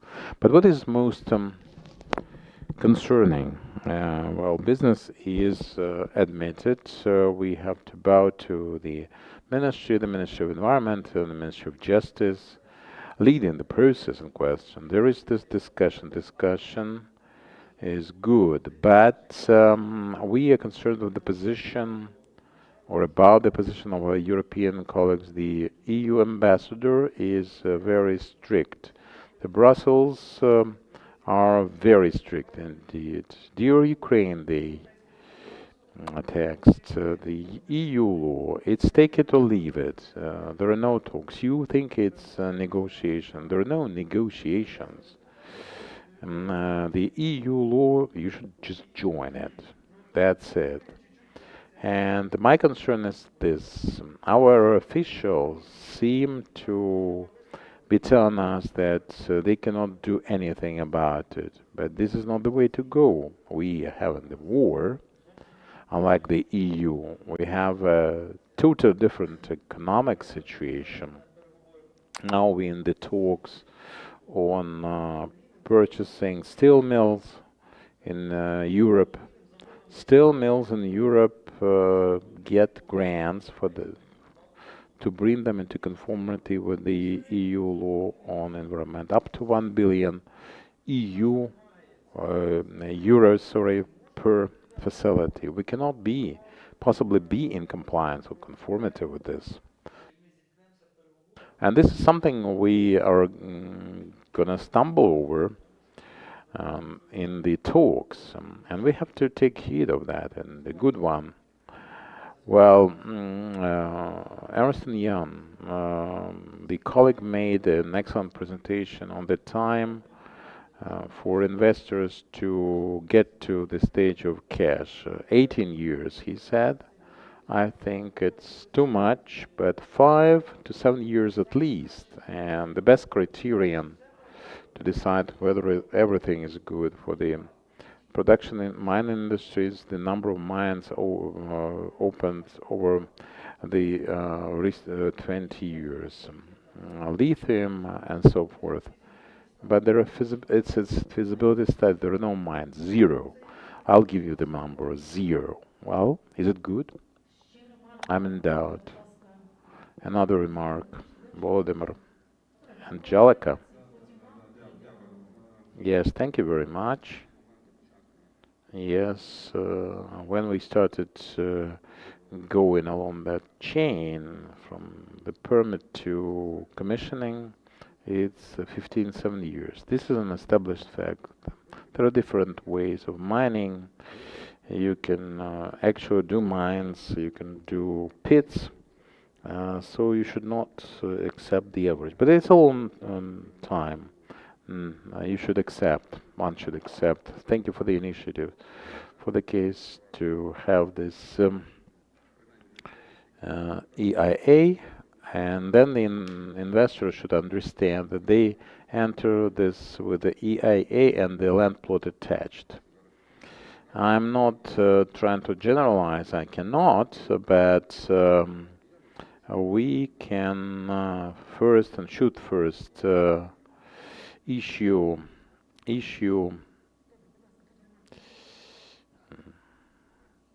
this, the EAI. That's where we start. So thank you for the discussion. It's not usually the case for such events to provide a venue for discussion. Usually it's just doing one's number and then getting our coffee and leaving. Not in this case, thankfully. So I might trespass on your time unduly because I'm actually assigned to the second panel, but let's me mention something in connection with Angelica's sensitive presentation. Well, it's about subsoil use, but I'm also head of the environmental committee on subsoil use, so environmental conditions are within my concern. So Volodymyr Kromolenko, First Deputy Minister. The Emerald network is not territories under conservation. These are protected reserves. These are the territories when you can operate, but such operations should fall under the plans for development of such territories. And what we insist upon and what the businesses insist upon, and I personally support that. This should be predictable for any territory.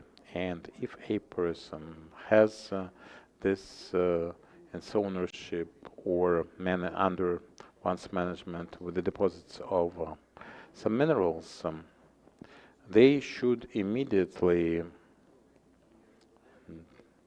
and with the AIA and the land title, but they should understand what can be done and what cannot be done for many years to come in that territory. That's the difference.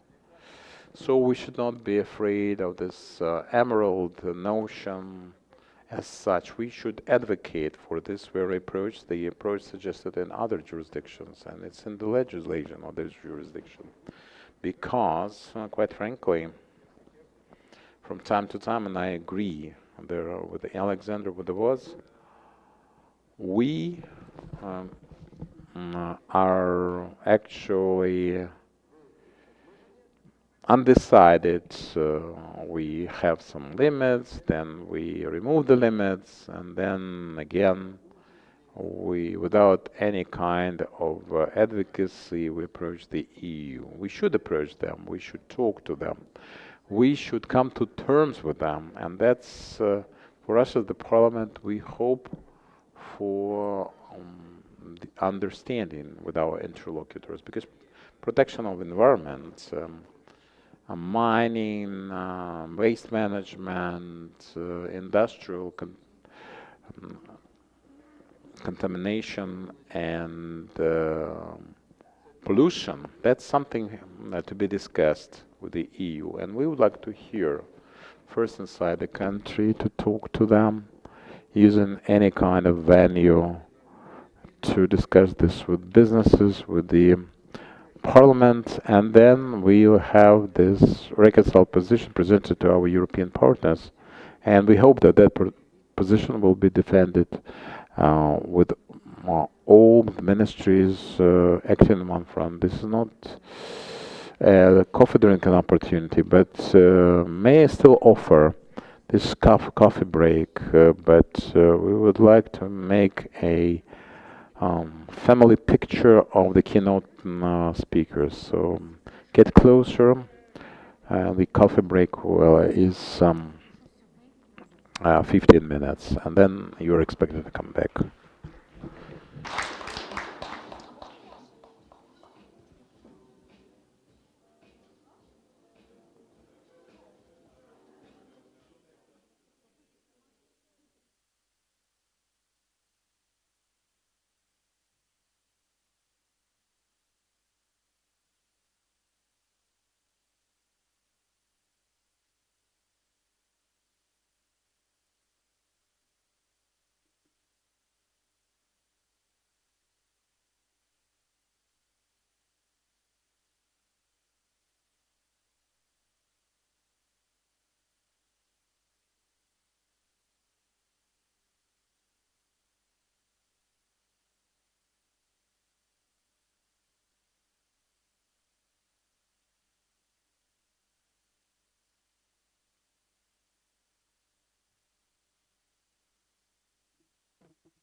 Шановні учасники конференції, давайте будемо починати за кілька хвилин. Можете з чаєм і кавою займати свої місця. Будемо працювати далі.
Давайте продовжувати говорити, давайте продовжувати.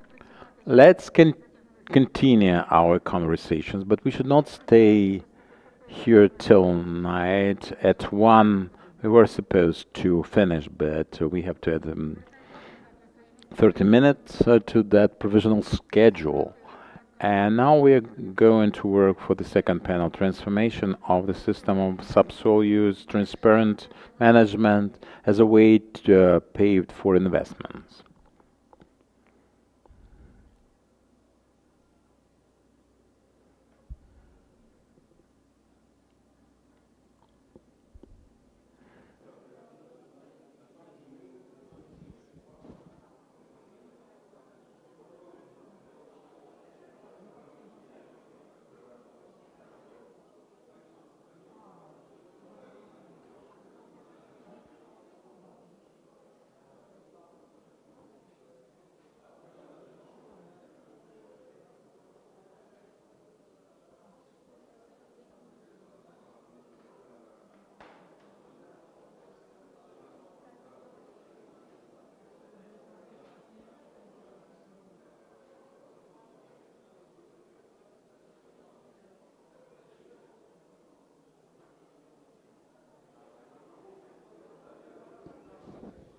Тоді будемо діяти в наступний спосіб. Я буду запрошувати на сцену учасників другої панелі, щоб тим, хто продовжує пити каву. Well, I am calling upon Oleg Bondarenko, ready, head of Committee of Subsoil Use and Environmental Policy of the Parliament of Ukraine. There will be this online address from the Chief Coordinator. And let me announce Emre Forthe. Ksenia Orenchak is invited to this podium, the Mining Association Executive Director. Igor Nikitenko is with us here, Vice Rector on Academic Vice Rector, Dnipro Polytechnical School, Tatiana Kordenko, Deputy Business Ombudsman. She'll discuss the Council, Pavlo Borsunovsky, Acting Director General of State Information Geological Front of Ukraine. This is digitalization. We're going to discuss Daniil Lobkin, co-founder and operational director of Beholder. We will discuss this AI as a new notion in exploration and subsoil use. Well, we are going to discuss this. If you're not yet back to your seats, just keep quiet in the background. Oleg, you were smart. You concluded the first panel with your discussion, and you started the second one also. Let me ask you to explain, because in fact, at the end of last year, we had the policy making for the critical subsoil resources. The critical and strategic material, do we read it in the same way, this definition? How does it correlate with the European definitions? And we started, and as a journalist, I'm interested to know what it is, what this is as a notion.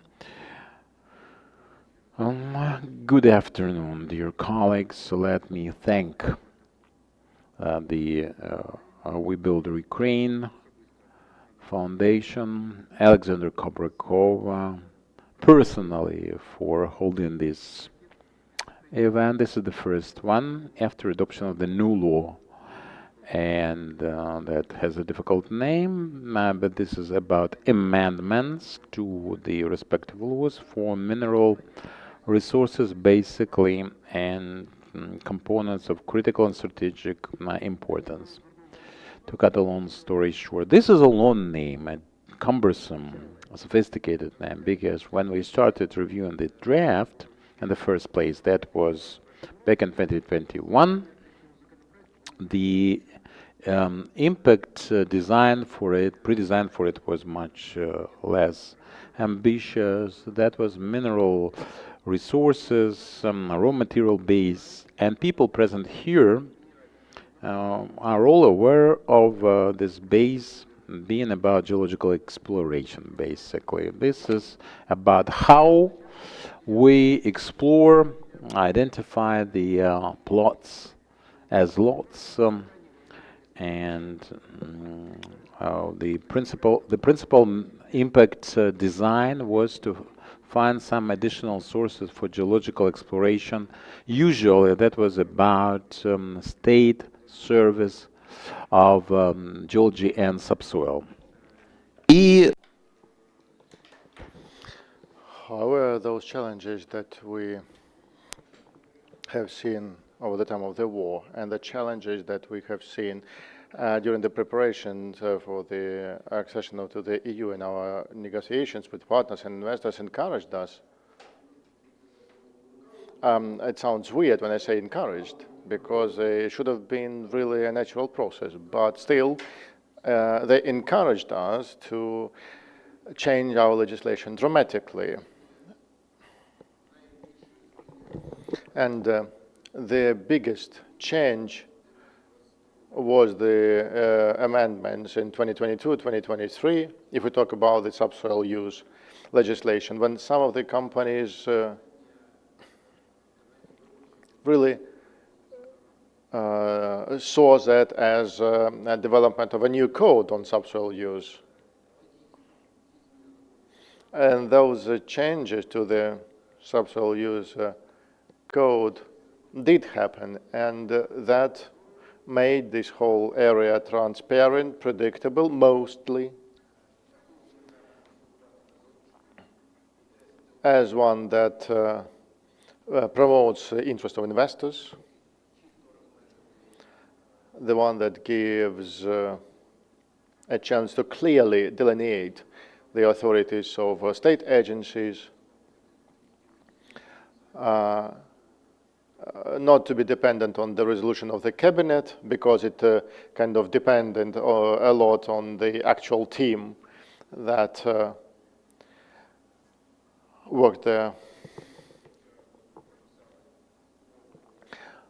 We, on the level of the high-level document, prescribed all the requirements to the permits, to the investors, to the subsoil users. And here I want to stress how important it was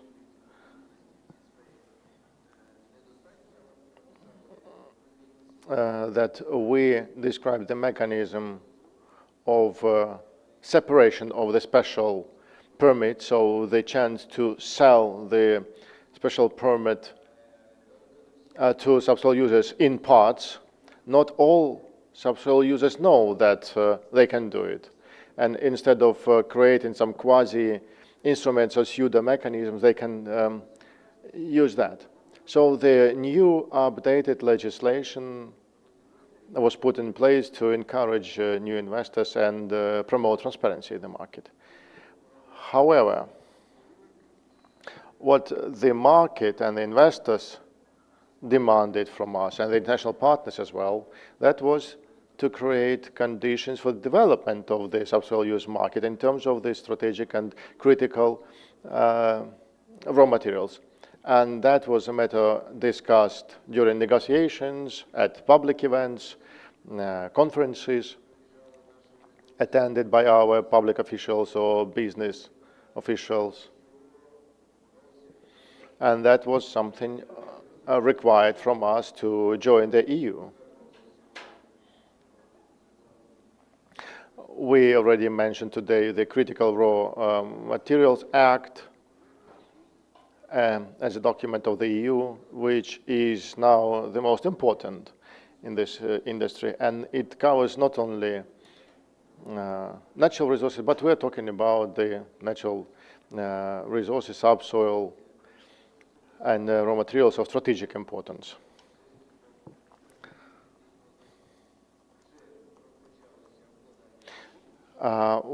If we talk about the strategic minerals, there have been already strategic level documents concluded with the EU, or they're about to be concluded, for example, with the EU and the UK and other countries. However, without the legislative regulation, these agreements would be half senseless, half empty. So thanks to the Ukraine facility, thanks to the legislation, and we need to be appreciative of the Ukraine facility because it encouraged a number of other processes that unfortunately would delay the whole thing. So thanks to that, we implemented this law and introduced the definition of strategic and critical minerals in the law. I don't want to provide you with some basic info.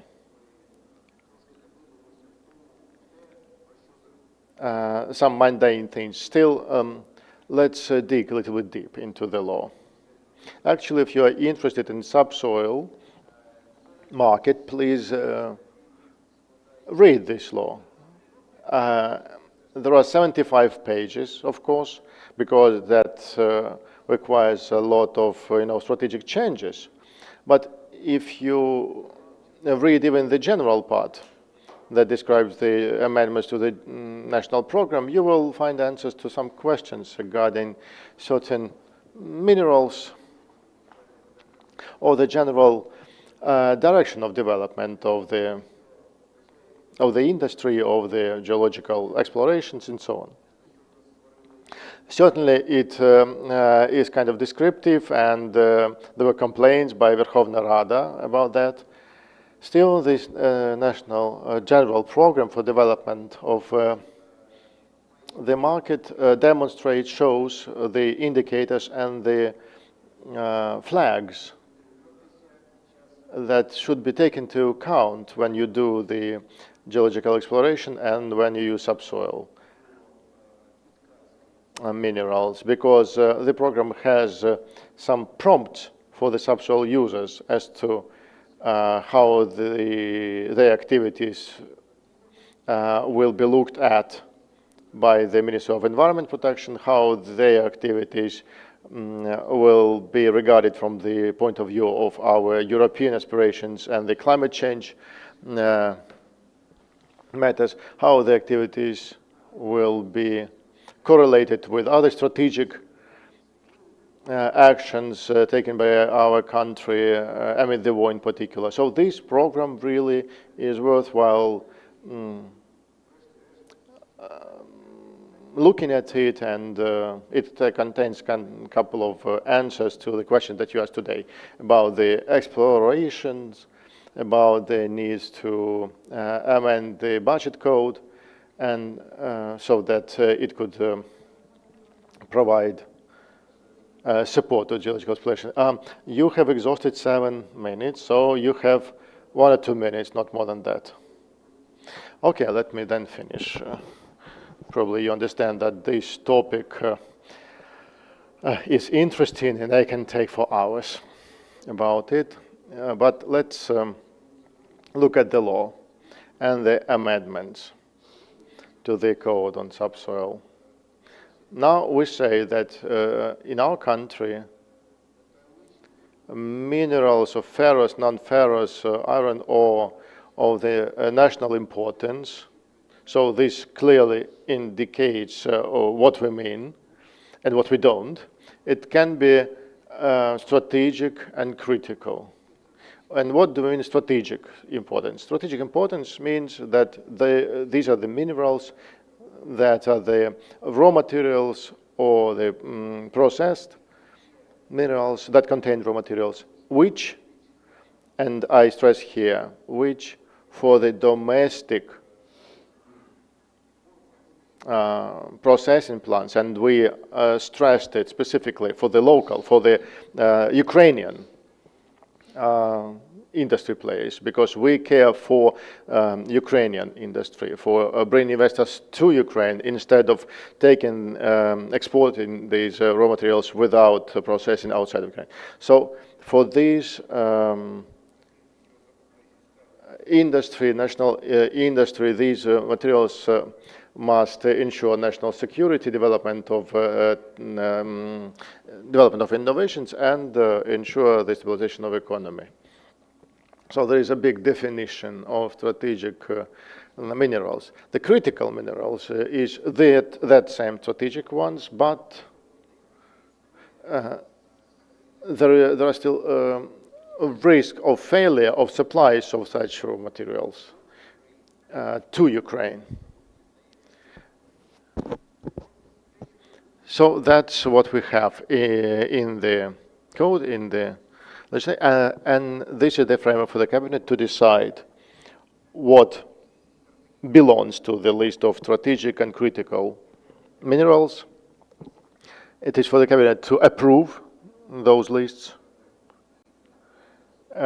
We provided the short-term deadline, which wasn't 6 months or a year, it was 3 months.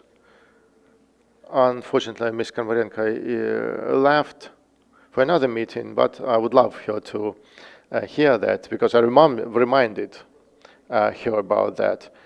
That there are 3 months only for you to come up with secondary legislation for the market to start operating properly. So the list of areas, the accurate delineation into auctions or not.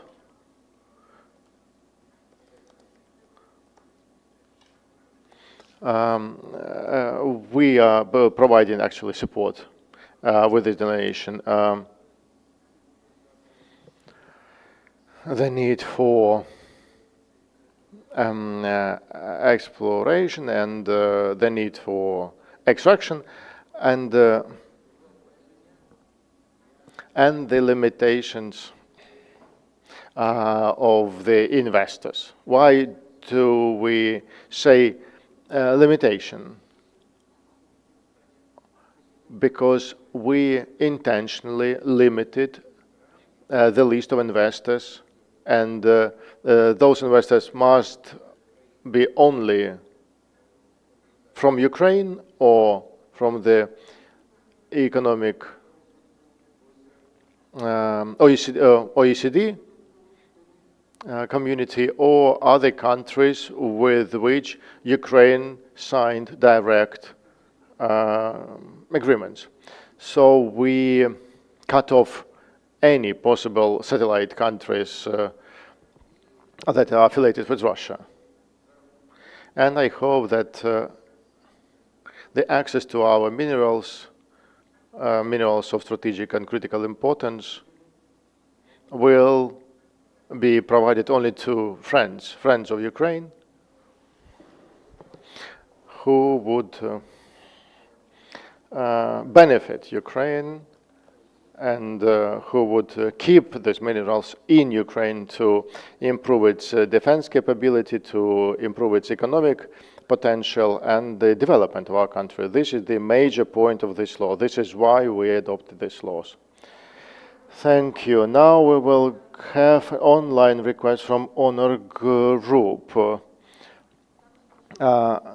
We know they cooperate a lot with local communities, in particular because they take this a huge portion of work, because they train local communities where they carry out extractions. They conduct lectures for them about the subsoil. Not only do them, only them do it, but now we will have Emre Karahmetoğlu, Chief Coordinator of the Honor Group, online. Доброго дня, мене звати Емре Карахметолу. Good morning, I'm Emre Karahmetoğlu. I'm the Chief Coordinator of Honor Group in Ukraine. Honor Group is an international company that has been working in 14 economic sectors. Construction, engineering, investment, production, energy, agriculture, and mining. We have over 150 projects in Eastern European countries and Middle East. In Ukraine, we've been working for 20 years. We build the future. This is our motto. And we invest a lot in the development of the communities where we present and work.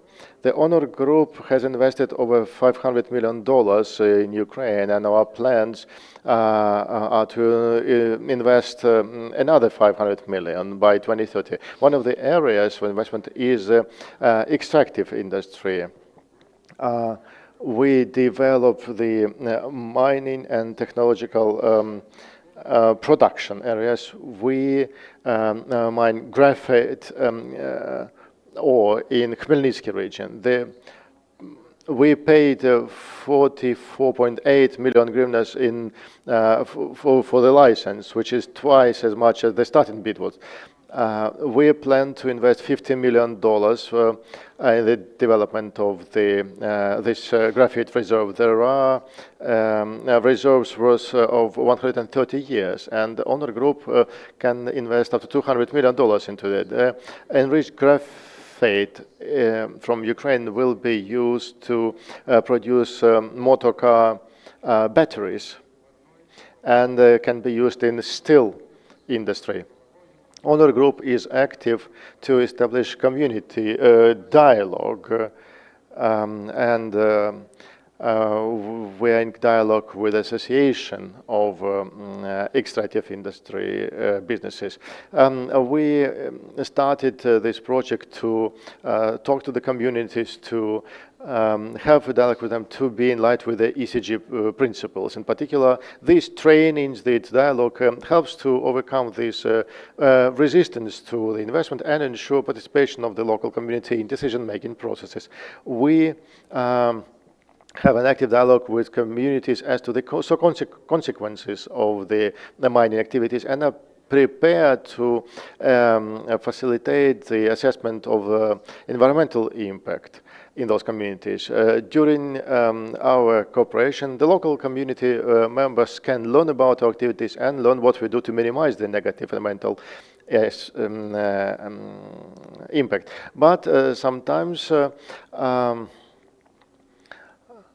sometimes our competitors engage people to exert some negative influence. We need to understand that there is a need to receive the special permit, but that does not regulate in any way the relationship with landowners. So this must be reformed. The investor, when he buys a lot, special permit, the right to land, and other permits, and the local community members must be engaged into the dialogue so that outsiders could not disrupt the investment plans of the investor and influence the decisions of investors and deprive them of their chance for development in the future. The unreliability and inaccuracy of the geological exploration, that's not a problem, because investors invest a lot of money. They invest money in test drills and need to have accurate data. There is no mechanism to return the money in case of inaccuracy, only through court.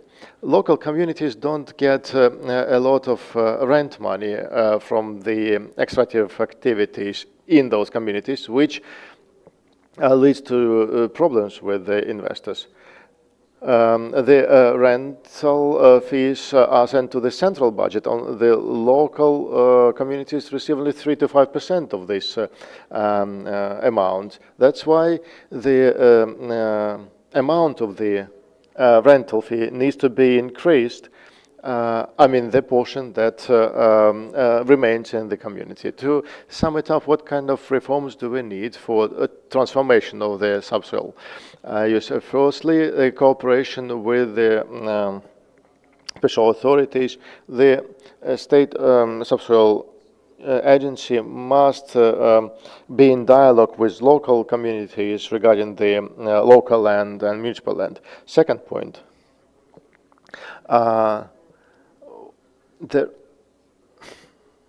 there is a need to encourage the subsoil users to keep dialogue with the local communities and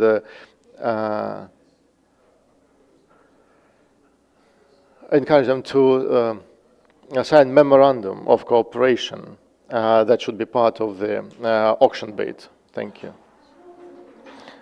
Please welcome that with applause. Emre Karmatu, he was speaking online, and we asked him, we invited him, and he found 5 minutes of his time to speak to us online in Ukrainian, in fantastic Ukrainian. He clearly explained that cooperation with communities is being done with the support of National Association of the Extractive Industry Companies. And Ksenia, I wanted to give the floor to you. What do you think about this cooperation with Honor Group? And at the same time, could you please tell us how the geological exploration should look like today, and how the cooperation with local communities should look like today? Thank you to the organizer. Thank you for finding time to be here with us.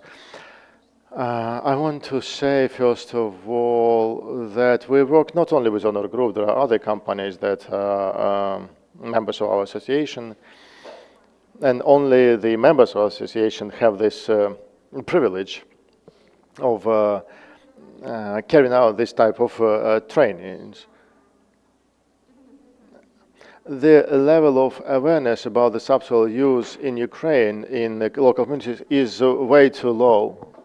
And the basic economic knowledge is at the same floor level.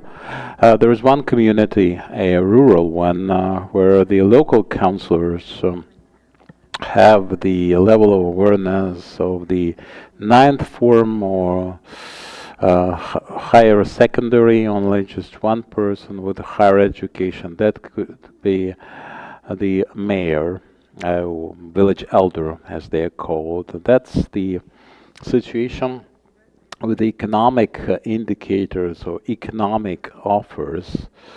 When the investors come, we need to do education starting from the kindergarten level. I worked with the Geological Service. We had our exchange with several study tours to Sweden, and we were they had even the blocks for the kindergarten kids to play with the subsoil deposits, iron ore or any other, and the products to be produced. And that's about knowledgeability. The trainings, well, it's easy. It's geology, environment, or ecology, social economic indicators, everything that has to be answered, and we provide the answers. So with the specialists, it's around four parts, and we have different communities getting together, and that's how it happens. Of course, this is a difficult piece of work. This is a difficult dialogue because we have to convince, to persuade, and communicate. Back in 2020, we wanted to travel different regions and discuss the available things. And we when we have investors coming, they should be received appropriately and properly. I talked to the associations. We have 4 associations of our communities in this country.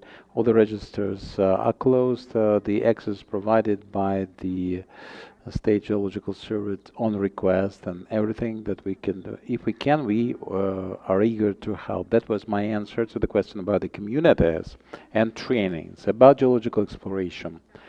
Well, I'm very thankful that we adopted that law, made it into law, and there are many hints for the investors. And Volodymyr was advising you on reading it with a reason. And one of the key reasons is this thing. Geological exploration is to be done at the expense of the government and at the expense of private investors. That's in bold. And I think the mechanism should be added to that. Let's hope that we'll be able to finalize this. There are different countries with a considerable proportion. The junior companies market, that means that the companies, geological companies, come and they have tenders with the state bodies, and they explore using their own funds, and then this government compensates for that when the lot is sold.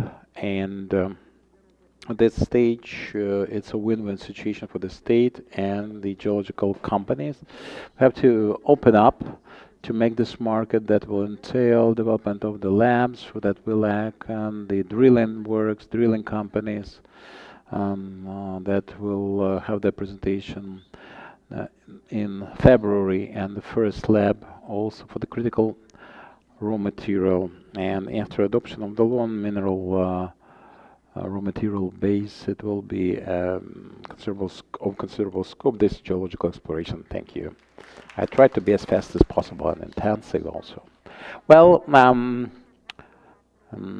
a couple of words about the effective businesses, the active companies. We had this case with attract investments. So we have Yuri Himich, Forex Group, Millennium branch. I want him to share his case with you.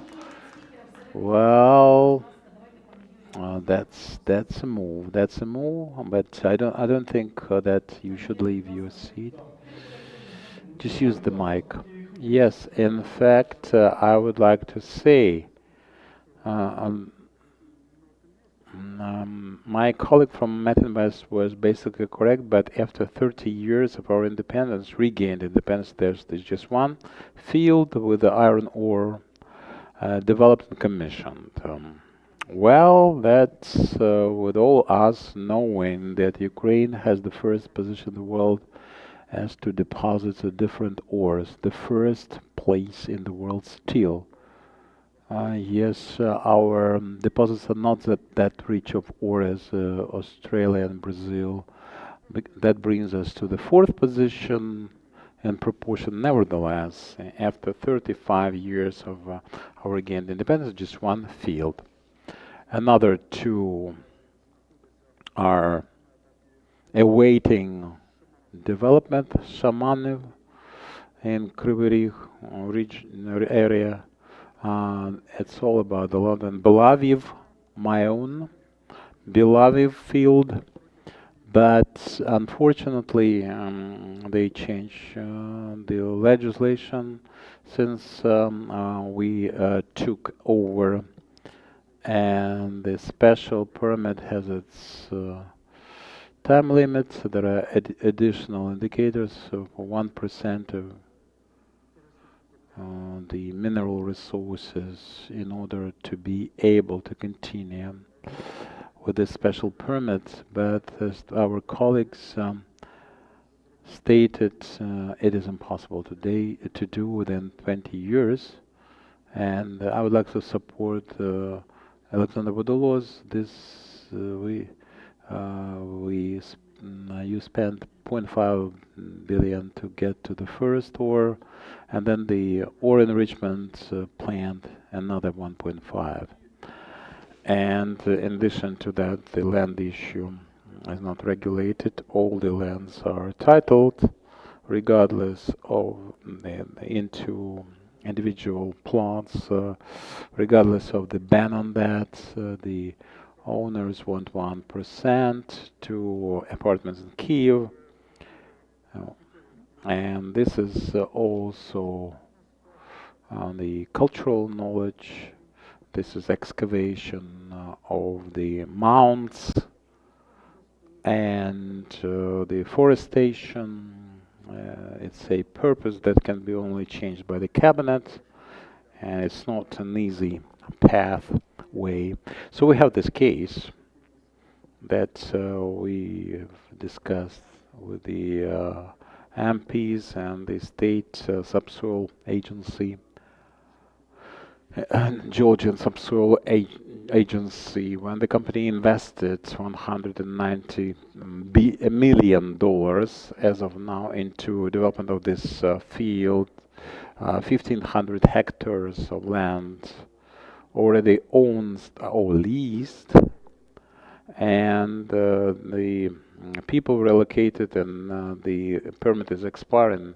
Will we find another score of $1 million to find another, to acquire another, is a big question. And Article 15 of the Subsoil Code is not very specific in that, and by 2025 the country will be facing this risk to lose 2 projects for development of iron ore fields, because Shamanyu it will expire on the 7th of November. On the 20th of December with us, it can be prolonged till the end of the martial law situation plus 6 months, but 1% is still unattainable from well, that is extracting and removing 1% of the deposit. That's the requirement. Well, we wanted to seek your assistance. I'm addressing the government. This is not an unsubstantiated claim at all. It's a proper one. Igor Nikotenko, Vice Rector on Academic Work, Dnipro Polytechnical School, and we have one thread that unites us in Kiev. In January 2024, in Kiev Polytechnical School, they opened the technological shelter for students. This is a model shelter. They can learn, they can develop their. You will have your opening on the 5th of February. Yes, thank you. But we have programs galore, because we understand if we don't invest in to our studentship, there will be nobody there to extract critical raw materials. We'll have as fat chances at the Mars or the Moon, for that matter. We have this WOW physics project. For example, last Saturday, our chair presented some optics using precious materials, diamonds, rubies, and the devices that they are used in. And this is a big problem I wanted to emphasize. I'm very grateful for your invitation. I understand that I'm the only educator here because this is the situation of some Darren reforms, attestation of societal disciplines, and then industrial. People, drillers became miners now. Starting from next year, they will become miners. We have downsizing our lab where we have received many guests. Some of the members of this audience included from the bigger companies. It's the majority. That was the enrichment chair. Now we have mining. It's not extremely popular. This is a 4-story lab and a landmark building, piece of heritage, and there is other labs housed there. Are these 4 million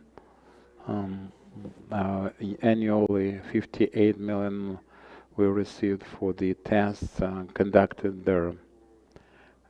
2 years ago, we had 16 million. We maintain this facility, the people, the professionals, but very few people willing to become miners. Everyone wants to be a lawyer or a programmer. There's this video on the internet when there's this, you can see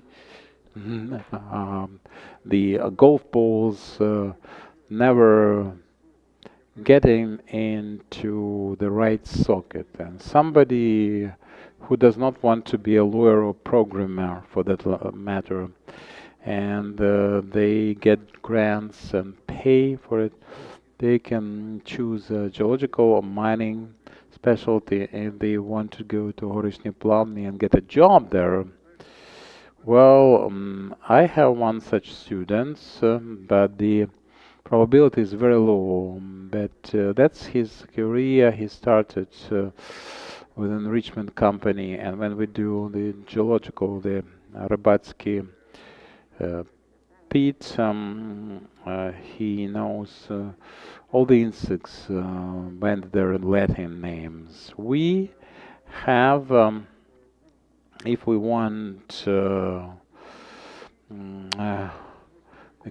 development of critical raw material. That was the time when they founded our university. St. Petersburg University would have 60 graduates, 40 remaining with the agencies because they were children of the bureaucrats.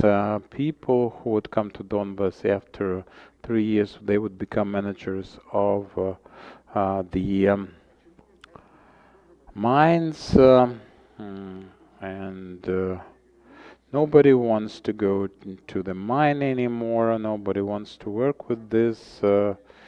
People have to be trained here.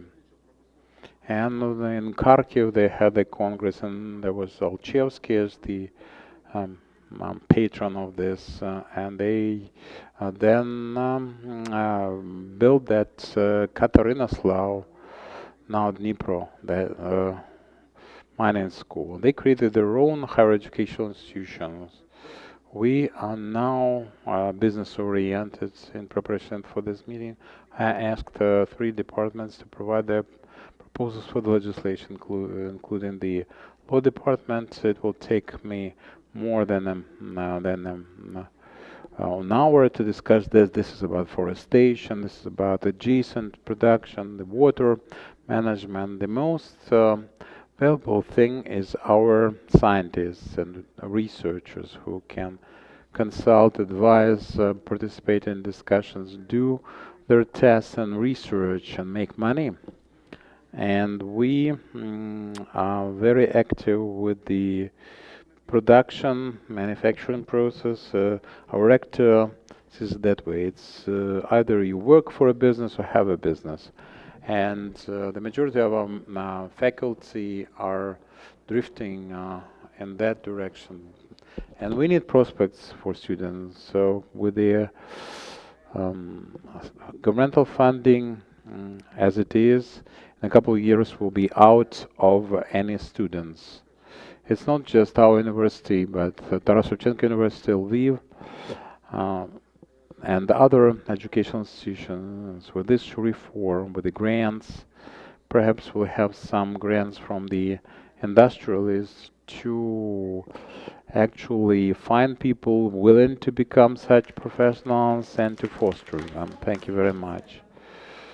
Bioplasm, they started school teaching people how to work the blood components, starting from secondary school. Tatiana Korotka, a simple question for you. Perhaps we are all aware of that. What is this Council of a Business Ombudsperson? Critical materials. Thank you for the opportunity to discuss our role and this bridge between the private sector and the government. We'll be been active since 2015. We do a review of grievances and we have reviewed and resolved I think more than 13,000 cases, 27 billion hryvnias brought back to business in excessive taxes. And we have on the board this organization you were referring to, EBRD, a government, OECD, and 5 powerful business associations. And now living in through the times, which are very volatile, we become adaptive, and we also review those tactical issues, specific grievances, complaints. This is very important. We retain it, but what is important is this expeditious development. This is the hot phase of the war on one hand. On the other hand, the European integration is due, and this expedited economic development, because we do not know how the hostilities will conclude. This is the paradigm for us to review the project in this sector, because eclectic thinking as to how the permit is issued, the transparency, it's always important, I agree, but here we need bankers who fund, well, the funders, the finance for investors and projects. They have to think local authorities for them to avoid this narrow-minded vision that they can work and live on the soil that has subsoils and conduct this dialogue with the technologies, investments, and capacity and capabilities of the companies interested to join the hunt, so to speak. But and environmentalists are not enough. We are all in favor of a beautiful future for us and posterity. But if our biggest strategic partners leave the climate change agreements, it means that this paradigm changes for us as well. So I would say the following. The issues that are related to investments, to critical materials, where we need high-tech ways of producing commodity goods from them. In this case, there should be the governmental decision that aligns our fantastic decentralization reform with the obligations for the development of this cluster. I don't like the word cluster and cluster approach, but that's the best I can come up with. And we need just, to get things done. Ensure everything needed, like process water, everything needed for the construction industry, like uranium and lithium and other stuff. These are materials that are important for us, and we need to discuss them not only in the paradigm of subsoil extraction. Yeah, we need also to talk about them from the paradigm, from the point of view of value added production, because without that the big investors will never even consider these projects. They also are obliged to be with this paradigm.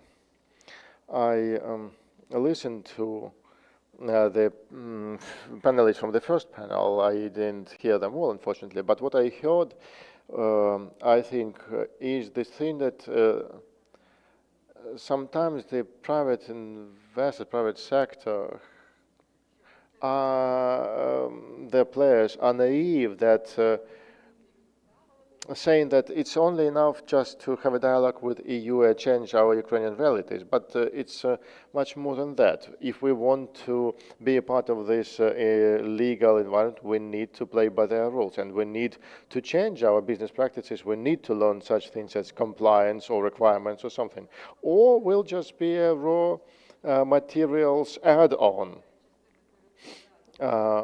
when we lose part of our territory with our subsoil, and we just export materials. But even in this case, our export capabilities, export capacities have changed. They got narrower. Today we have the geopolitical partners that facilitate this process in a bad way, like Poland, all the strikes. And if we go to the EU, the borders will be in another part of Ukraine. And this is another paradigm that we need to discuss. So certainly we should talk about industry in the narrow sense of the word. And we can talk about signatures of certain documents, but we need to have it concerted with the general issues. Another point that I want to discuss today, I haven't heard that yet today, but it's really political, that is important for development of the industry. This is the matter of sanction policy of the country, because the Council of Ombudsmen, Business Ombudsmen, discussed 127 sanctions over 10 years, and I saw that the trend is downwards. I could see that before the war, indeed, the state authorities were improving. There is still an outstanding issue related to the rental fees, but that's rather tax revenues matter. That's important, of course, yet I'm talking about another thing. There have been dozens of companies who approached us and that have been sanctioned, and we can't take these cases because we understand that there's a war out there. We all are citizens of Ukraine. We all understand the situation, and the sanctions are imposed based on the criminal cases that are not public, and we can't objectively assess those criminal cases because we just can't. But that leads to the legal uncertainty as to how the sanctions are imposed and whether there is a mechanism to lift them or challenge them in international courts. And this is a huge cluster of the subsoil that is covered by that. I can't give you numbers, whether it's like 25% or 1/3 of the companies, but that's a lot. And these number of businesses, either nationalized or given back to the previous owners, this huge business share is still on hold. It's waiting for something. And each investment project, especially with high added value, with high investor interest, takes some time to develop.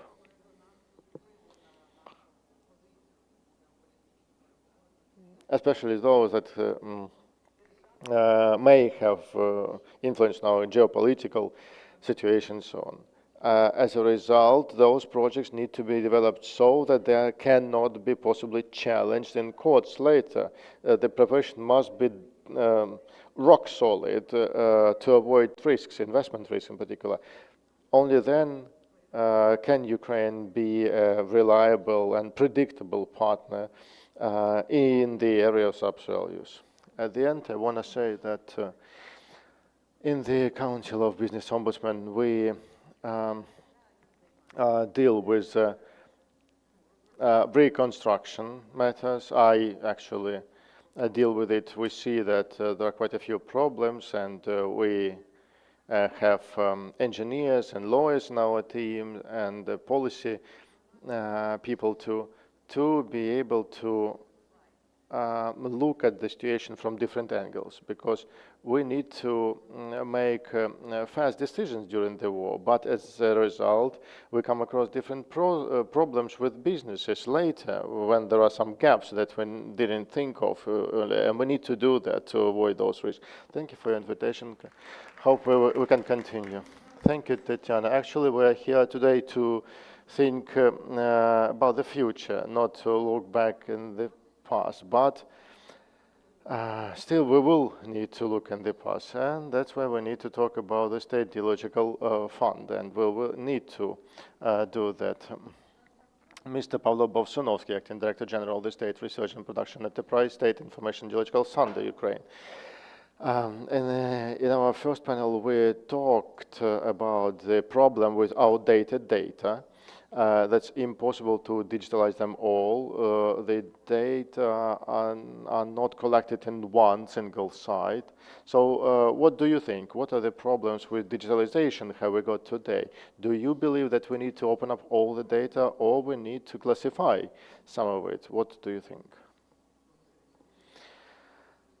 Good afternoon, colleagues. Thank you for the invitation. About your questions.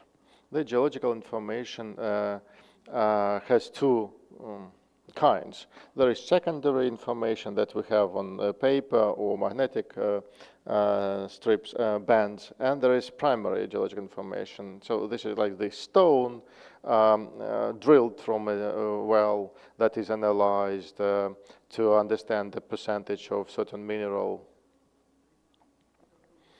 applying certain formulas to understand the portion of minerals. Then it's taken for examination, classified according to Ukrainian international standards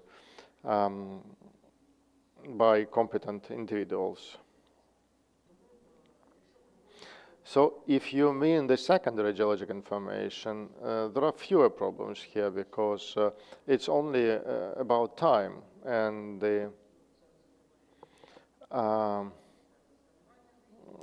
expenses for scanning, for creation of geospatial data of the deposits referred to in the resolutions of the Cabinet of Ministers. But there is no coordinates of the areas, unfortunately, of this section. So we need to have the coordinates, then they check them against the natural reserve objects, understand who is the owner of the land there.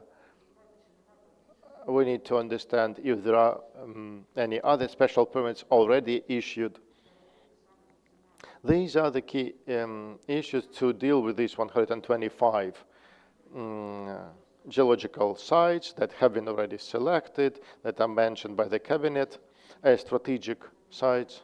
Mostly uranium, I think 17 uranium sites, and about 100 sites that are going to be auctioned.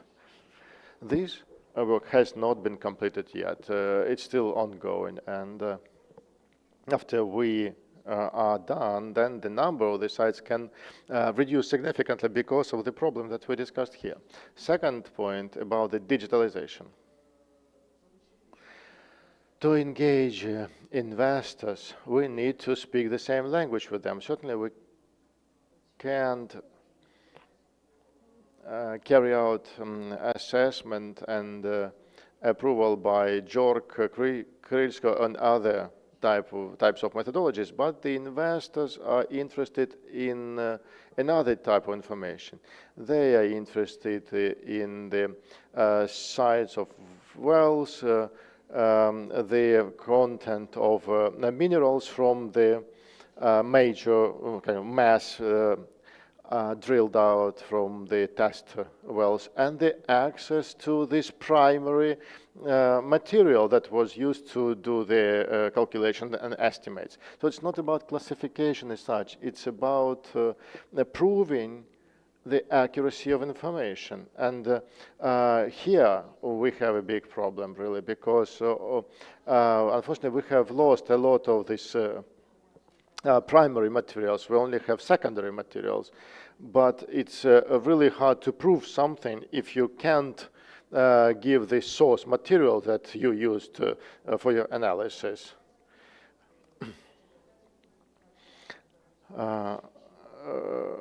Whatever classification you apply. A United Nations classifications or Ukrainian or another one. And this is a problem, really, but we can't address it because those businesses or institutions that used to keep these drill samples, they don't exist any longer. Now the government is doing whatever it can with the limited resources. I know that there is catalog in place funded by the government to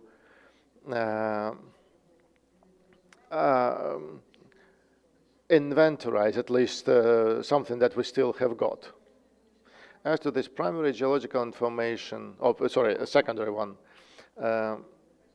then with the assistance of the EBRD, at least we know what to do and how to do. And if we get money and if we are all alive and kicking, we can achieve strong results. The first pilot project has been already completed. The European experts have been really successful. We were awarded for digitalization efforts, and everything is more or less okay in this regard. That's to answer your question. Question about the openness of data.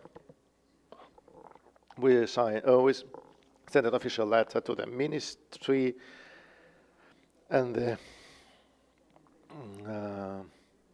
the person entitled for classification issues, I know that they are aware of our position. We advocate opening up of information, and we need to declassify information because that actually is redundant. It creates obstacles that even creates additional risks, because we need to have the classification room. We all are obliged to keep the classification standards. We can't leave Ukraine without special permits. Yeah, there is a 10% additional pay from your base salary that you get, but I'm prepared to let it go. If you don't mind, if I still have time, I want to cover other issues. We talked about the problems, we talked about the sites that we call promising, but we don't talk about something else, that some problems that we have in Ukraine in big numbers.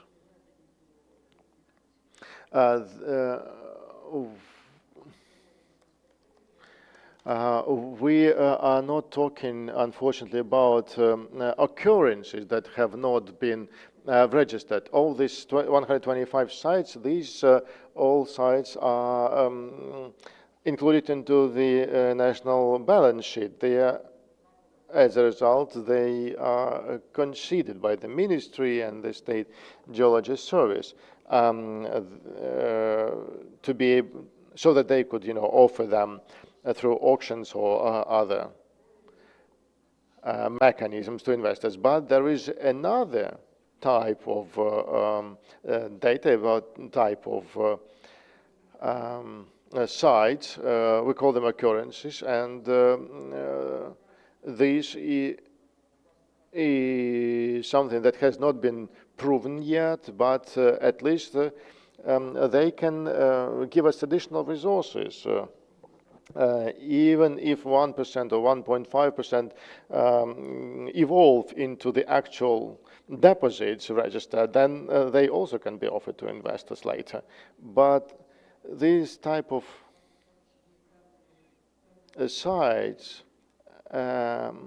also offers some investment opportunity as well. We talked about this law with complex name. The idea is to amend the appropriate national program. This is the law, a comprehensive law that gives a huge opportunities to potential investors to invest into geologic explorations of these particular occurrences. To invest basically in something that has not been registered as strategic site because they are not included into this list of strategic ones. This law in particular amends the law or Article 16 of the Code of Economic and Subsoil that regulates changes that can be introduced into the list of strategic registered sites. So if a site is registered in the cadaster, then it can be listed as the one that can be offered to investors. Or there is another mechanism. An investor can publicly express its interest, take part in an auction, prepare geologic materials, and bid. So this range of occurrences, this range of such unregistered yet sites can be also prepared with the investor's money. It can be later included into the list, then investors can receive the special permit. And this slide shows that this is a unique chance for junior companies.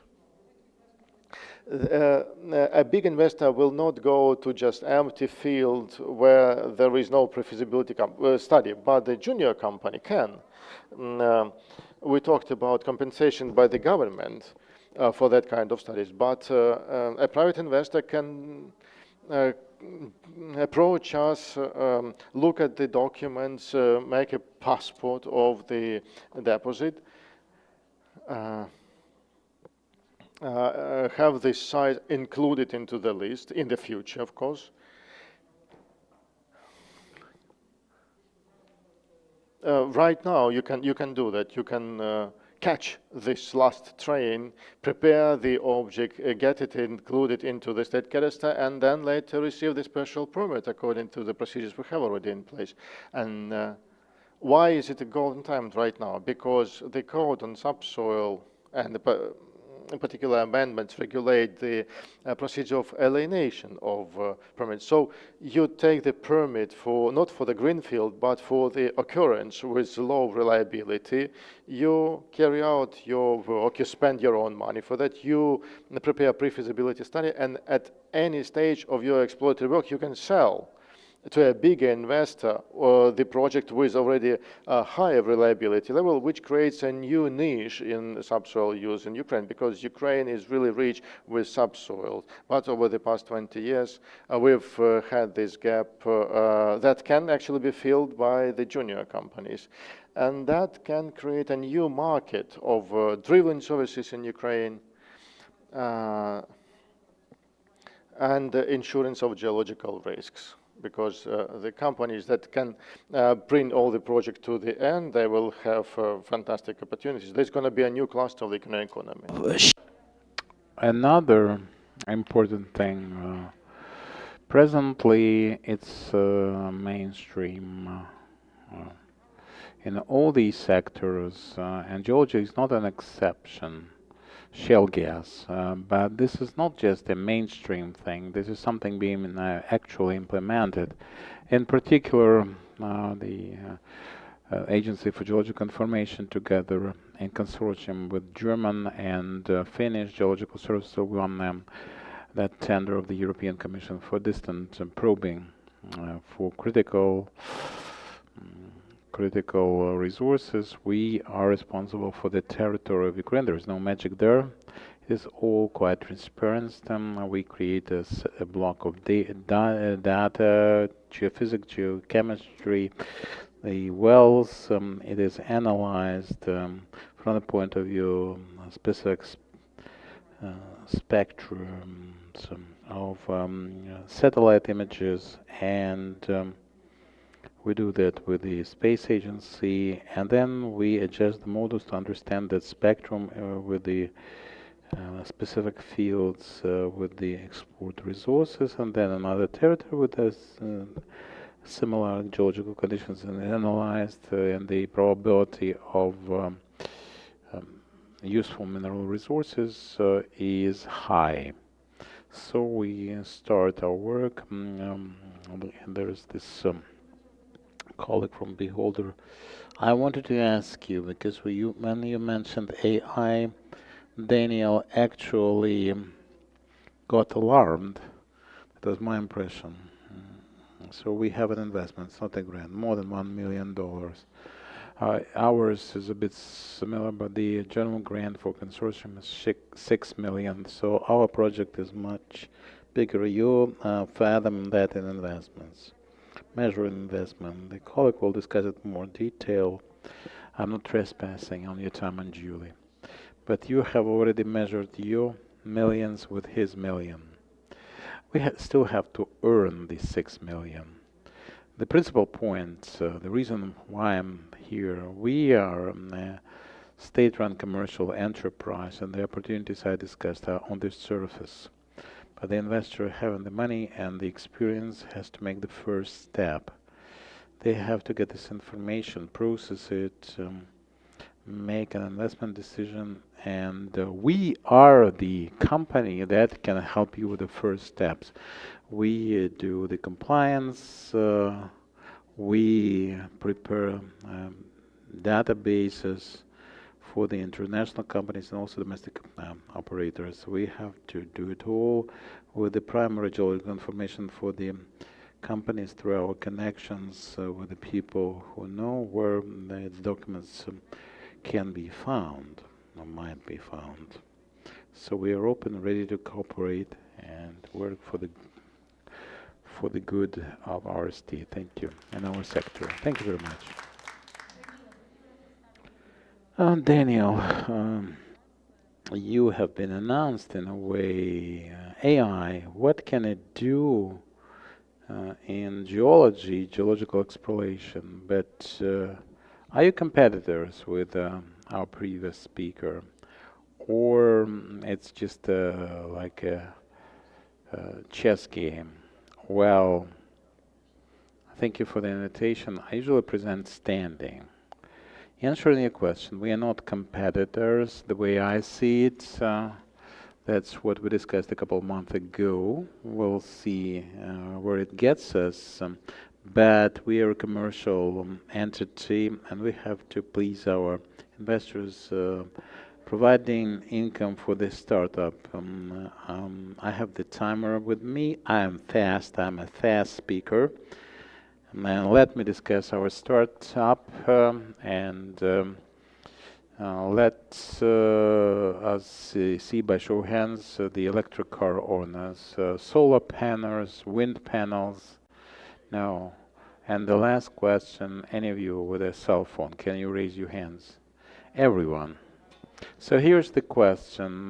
They are all interrelated in such a way that by 2050 we'll have a whole of $17 trillion in critical minerals, and us as a consumer society coming to such events in electric cars, living in the houses built on new materials using electric power as the principal source. So for the first time in history, we are switching from the model where we burn things to the model where we accumulate things. This is for the first time with humanity since the cave age. We were burning first wood, then coal, then oil and gas, and now it's electric power that has to be stored somewhere. In order to be stored somewhere, this hydrogen, this is processed in the bottom of the slide. You can see that this is helpful. $17 trillion missing, and we're trying to solve this problem. This problem appeared 18 years ago. We mentioned that at the first panel, 15 years we need on the average. Thinking of the mine, if we're very lucky and business-like, we spend 15 years to commission it. This is about exploration, lack of data, the quality of data available. It's not just Ukraine. We're not unique. Let me surprise you. In Indonesia, we have a big project with even worse problems. In the Soviet Union, we had some kind of systemic approach, and in Indonesia, that was the colonial age. And the quota of data was Tanzania. They know the data at all. They're trying to catch up now, but we are trying to bring about analysis, AI, and IT solutions for exploration. We are not helping at the stage of production. We're helping at the stage of the operational, not the operational stage. The way it happens, we absorb. Let me skip the slide. And we absorb different data, not just satellite imaging, but global geological, magnet anomalies, and many other. We absorb, prepare, because as my colleague rightly mentioned, this is not just the lack of data. There's plenty of it, but the quality matters, and the AI availability. So if you have a bad book for a child or bad examples, most likely this child won't be able to tell good from bad, and learn for that matter. With the AI, if we provide the feed, it's the wrong data. It's not just the AI inbuilt in our company without any external solutions, because we are very specific in preparation of data. Yes, actually we call it lasagna. We pile up different layers, different data correlations. Our geological department identifies the predictors. We get this for a vast territory and try to decide whether now there is any likelihood for a mineral to be there, or the mineral 3D. Oh well. And this is our recent development, the 3D version with AI, 4 kilometers deep. This is just an alpha version, but we see the potential to use the lasagna data lasagna not just for the surface predictors, but deeper predictors for the deposits to be identified and export. Well, in the GeoPortal, now we have this alpha version of a smaller GeoPortal, which was executed with the EU, a small consortium of this region, different layers, accessible globally. We can choose a plot and download the data for the future to work with it. Them. This is magnet anomalies. This is relief. And in any case, this is pre-alpha, let's say, to showcase our capacity for the bigger players, because the government, former Yugoslavian Republic of North Macedonia, they want GeoPortal for their territories, because we understand as candidates for the EU that sooner or later the investment can come to your country. About our success, we have 15 global pilots. We've had clients paying for our solutions in different parts. It's not just metals, but geothermal energy. Recently, we discussed and signed a big project in Indonesia, in Sumatra, for the thermal flows. Well, our team is here.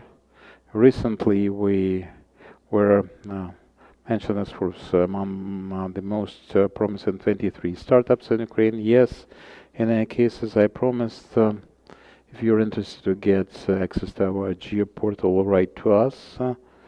Let's connect in LinkedIn. But we have to look for and find resources better and faster without any harm to the environment. Thank you for the invitation. Well, now we can approach the part where we can take questions from the floor.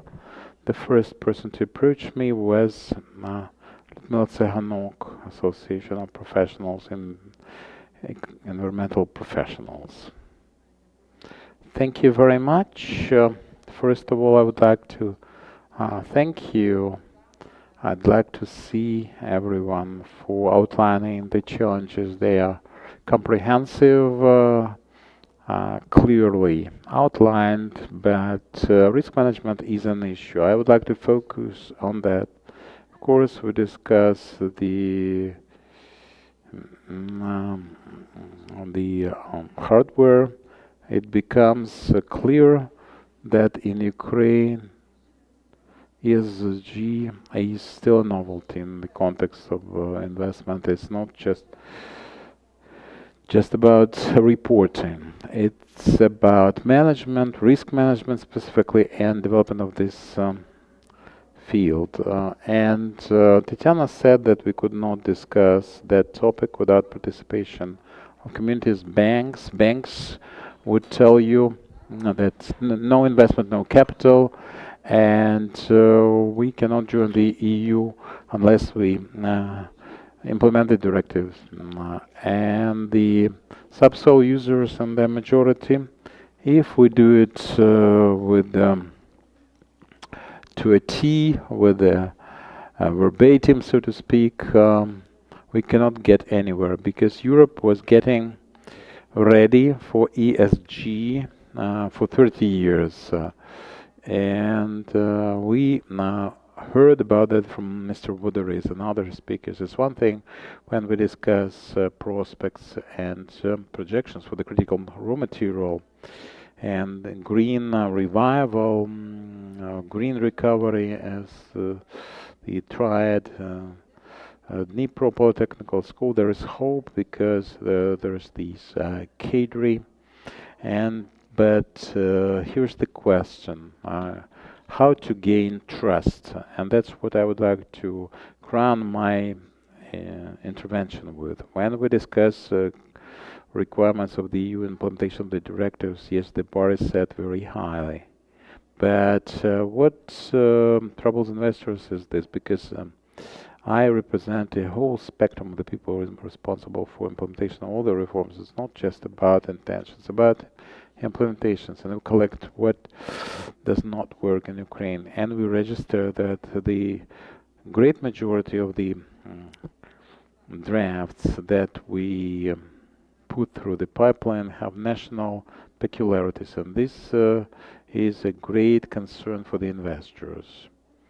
You know the law on EIA, the representatives of the Ministry of Ecology and Subsoil Agency are gone, but they have much stricter requirements in Ukraine than the directive requires. Why we decided to do it that way in Ukraine? It's a rhetorical question, but no investors queuing up. Well, we are talking about environmental things, and here's the question. Since 2018, we adopted the law with the stricter requirements for the investors for the EIA. Oleg, we approached a long time ago because the legislation is not the worst in the world, but implementation is a different matter. There are many questions or issues raised when investors come to Ukraine after the hellish compliance. They choose a different country because of the overregulation, and we have a whole set of bigger problems lack of trust mostly, and lack of any outcome of the reforms. As example, I would like to add some meat to my words. Let's take this IA law. There are certain procedures, and there is a lot of analysis done by the courts. They cannot start doing that. So the technology and equipment, people cannot start their operations. Another law providing for the state agency for subsoil and geology to issue permits. With the water, this is Zhytomyr, the lawsuit being under review, and that the Ministry of Ecology, according to that law, provides for getting water, drinkable water, from the major source for the regional capital, Zhytomyr. That's the multifaceted legislation, comprehensive legislation that we are trying to discuss. Why this is happening? Because when we have Europe demanding, check what is demanded by Europe or required by Europe, because this is the national peculiarity. We invent things that are never required. No. It's not just for the critical raw materials, not just sustainable development, but also the economy of Ukraine. And this is a very popular point that environmentalists and conservationists are against development. No, true environmentalists are in favor of sustainable development, and they have to help investors implement their projects. So I'm calling upon you, be watchful, because the European legislation is implemented, is transposed in Ukraine not in the best way. We'd have to survive, win, and then recover with the real European rules and the bar set high in the European fashion, after the European fashion. So, Maria Korona, EU expert in critical raw materials, gone. Valery Hates, Director of Institute for Economic Projections, gone. Alexey Falkovich, please.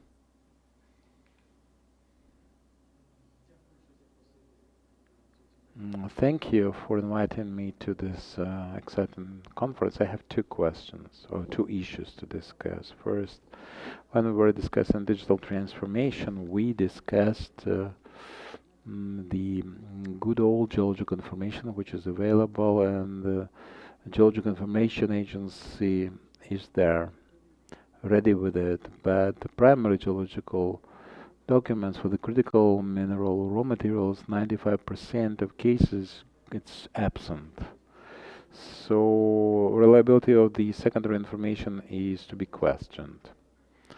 So in order for this information, for the sites to be reliable, we have to make a control well, to drill it, and first of all to explain it in terms which investors can understand. This is a pre-feasibility study, a scoping study if there is this lack of information. And we said that therefore the state commissions for the sites being auctioned or provided for PSA with a special permit with the EIA preparation of the site according to the standards which foreign investors can appreciate, and this is all auctioned and presented for the special permit. The cost of this case is much higher versus the cost that is declared for the auctions or PSA for that matter. The state lacks the funds. So Oksana was right. We have to invite private business. Бізнес приймає участь в цьому конкурсі. Він готує об'єкти разом з землею, разом з ОВД, разом з міжнародними стандартами і виставляє його на аукціон. Але цей приватний бізнес заключає договір з державою, і держава потім йому повертає всі ті вкладення, які він потратив, плюс який бонус, який буде оговорений в цьому договорі. Це є бізнес, це окремий бізнес. І якщо ми це зробимо, ми швидше підготуємо ті об'єкти, які пропонує держава на міжнародні партнери. У мене все. Дякую вам. Роман Ніцович також хотів поставити питання, експерт Діксі Груп. Будь ласка, давайте мій мікрофон. Дякую. Користуючись нагодою, хотів би I want to announce certain public consultations that we will have with different players, in particular subsoil users.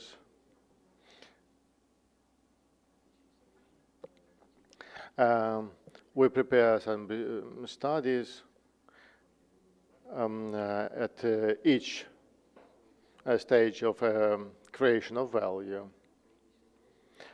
My question is about what kind of advantages do we still have in Ukraine? How can we strengthen them?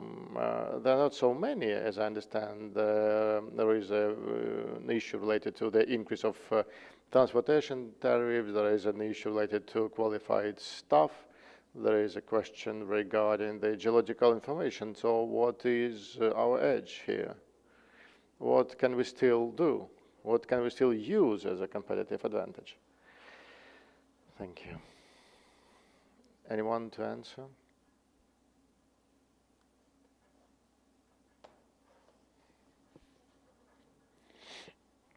Thank you. Yes, we do need to do our homework because it's really strange to invite investors to unproven, unchecked sites. And we certainly, as stakeholders and the private businesses, as all political actors, we need to remove these investment obstacles, the ones that we mentioned in panel 1. And our competitive advantage is that geopolitically we are very well situated for the European Union. Let me add to that. Indeed, the location is good, the logistics shoulder. That's indeed an advantage. We have the system of railway networks, I think it's third most developed. If we talk about the distances. And Ukraine is a big country, and the geological location gives us a lot of advantages indeed. As Hernando de Soto says, that the fact that you have gold under your feet doesn't mean that you have gold. You need to turn it into capital, you need to describe it, you need to legalize it, you need to be able to extract it and use as an asset. But the gold that has not been turned to the actual hold, I mean, we've got plenty of it.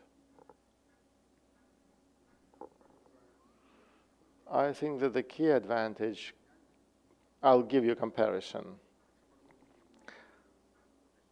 If since we understand the list of criticality of resources, there are 34 minerals. In our subsoil, we've got 28 of them. So I think this is the biggest competitive advantage. Thank you very much indeed to all the participants of the second panel. We can continue our conversation. Or no, so we have still a question. Thank you. I'm Vladimir Boyko. I am founder of the informational company, Another Info. I want to ask about one of the advantages, and the question is how can we use it and when can Ukraine use it possibly? What unites the Western countries like Australia, US, Canada, UK? It's the ability to carry out strategic projects by using private capital. I've been looking at the subsoil use market in Ukraine for like 5 years, and there are absolutely different types of subsoil users. All of them are talented, all of them, they can do it, but Yuri from Ferexpo told us the story, this company that has its shareholding listed in London, and we have a company that can get access to special permit with the authorized stock of only 100 hryvnia, and the government says you can go both ways. My question is, my question to the representatives of the government and businesses, when can we take and use this advantage that the UK, Canada, and Australia have been using? I would love to leave shareholdings of the Forthe company, and I want to leave it to my children to inherit, and this boom is inevitable, and I hope we will have this boom in the area of subsoil use, and certainly it would encourage the local communities. It would give us a chance to understand the nature of the conflicts, understand how to address them. So the question is, how and when can we use this advantage that the leading countries of the world have been using? I can comment on that. As to the authorized stock and shareholdings, there's a criminal opinion. Money is not a problem today. There is another type of problem. From point of view of our so-called advantageous location, we need to forget about that. There is Russia there, and this is our future. Yeah, and we need to understand the risk. Actually, geopolitical location is a risk. So the security that we need to ensure today, just to be able to do at least some sort of business thinking. Second point about subsoil, technology. Without the technology, we can't extract anything. We can't be even thinking about that. As to the critical materials, we need to combine the geopolitical interests with the partners who have the technology, so that we have a win-win for us as Ukrainians, so that we can have companies here, because they can find money, but they will not work in Ukraine if they are not certain, if they don't have trust that indeed, yes, we can work in this country in the longer term. That in this country, regardless of any changes on the high level, still the direction will be the same. Our closest partners are the EU. We chose it as a direction for us to move on. We embedded that in the constitution, and we need to take gradual steps toward this objective, not to disappoint our partners with some inconsistent decisions when we take only one step forward and then two steps back. But the EU is now in the geopolitical storm conditions, and it's obvious. So what we can do while there are geopolitical changes going on, we can do our homework. And I mean the step that all my partners here mentioned. If we have draft laws, we need to pass them into laws. We need to, yeah, please don't repeat yourself, please. Yes, the question was about the shareholders. Don't please go to the second wave of answers.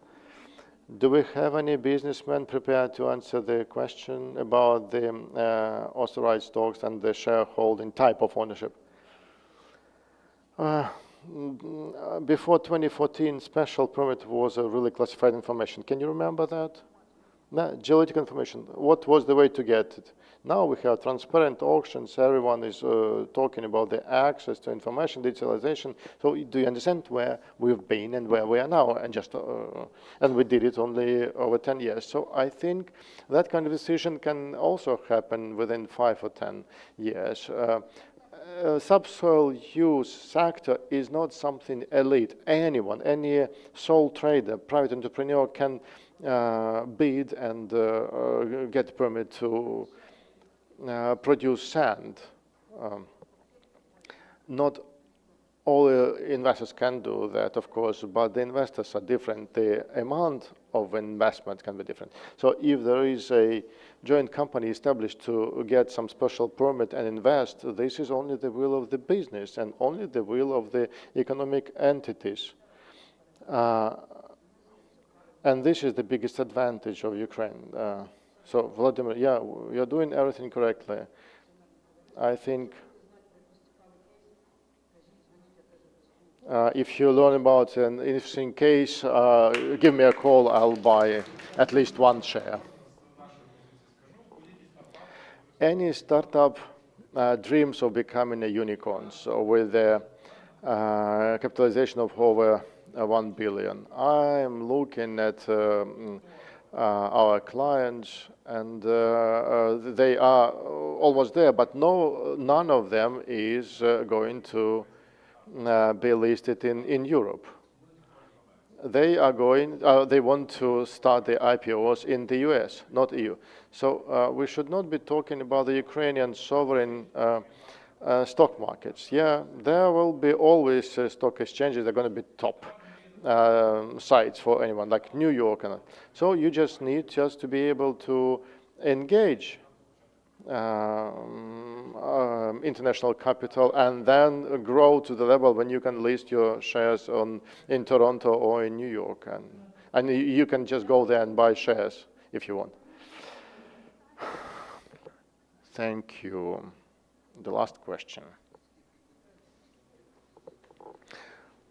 Well, Vladimir Kharstov, Institute of Economy and Forecasting of National Academy of Sciences. I'm a senior fellow. Most of the subsoil users are going to use new technologies. I don't see anything new happening here. Let's take titanium dioxide. If we repeat this sulfate or chlorine technology to get the titanium, nothing good is going to happen because it takes thousands of tons of really hazardous waste. The energy intensity is huge. There are new technologies that still underdeveloped. For example, compound computation. Let's take lithium. If you find minimum lithium that we have in Ukraine, then we won't get anything earlier than in 15 years. Denis Alyoshin showed in his presentation that the content of lithium in the ore is 1.25%. This is quite high content. But we extract one, and the 99 we take as a waste. And as a result, we have hundreds of thousands of tons of waste. So there are other technologies to get lithium from water. So the water that we receive when we drill wells and mine shafts and so on, mines, coal mines and so on. What I mean is we need to look for new technologies, and we need to understand what to do with the waste, not to treat it as a waste, but as a raw material for further development, for further growth. That's the future of the world. Okay, please share what you think. Well, it's impossible to give any other comment here and any other, because I want to also to be a shareholder of Walter, just like my colleague here. Actually, it's not a question to us. Walter can brag about the use of titanium, new technologies. Yes, that's what we can brag about. Actually, a couple of points about our project, which is part of the Ukrainian titanium cluster. It has several phases. Phase number one is about developing the titanium deposit, where we have a closed loop cycle, circular economy, where we are going to have no waste. So every classic type of waste is treated as a value-added product. And there are already markets for that. So what we understand as a tailings pond, for example, even the products there, we are going to treat them as products, not waste. Thank you.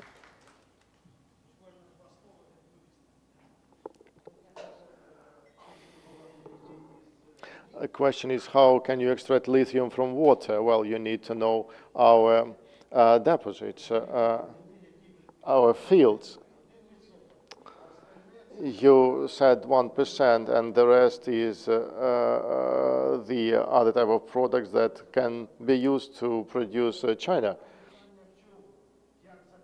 The question is, what can you use to fill the gaps that you make in the subsoil after extraction of lithium?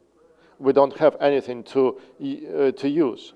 Every field, every deposit is something complex, and we need to treat it as something really complex. Well, please don't start a competition of knowledge. We have Nadra Info and journalists here, but the straightforward answer would be much depends on us, but much depends on you. Yeah, communicate information, that's hugely important, especially we need to start with schools. With schools, we need to encourage children to learn. That's the best investment. And thanks that we heard that as well here. Thank you to everyone. Thank you to We Built Ukraine. Thank you to our media partner, NV. Let's take another family picture. Please come closer to each other.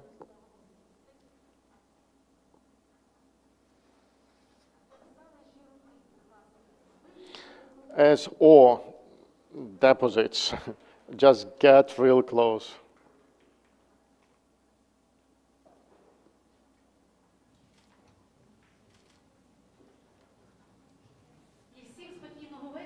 Have a good afternoon, and please continue dialogues, do networking. Goodbye.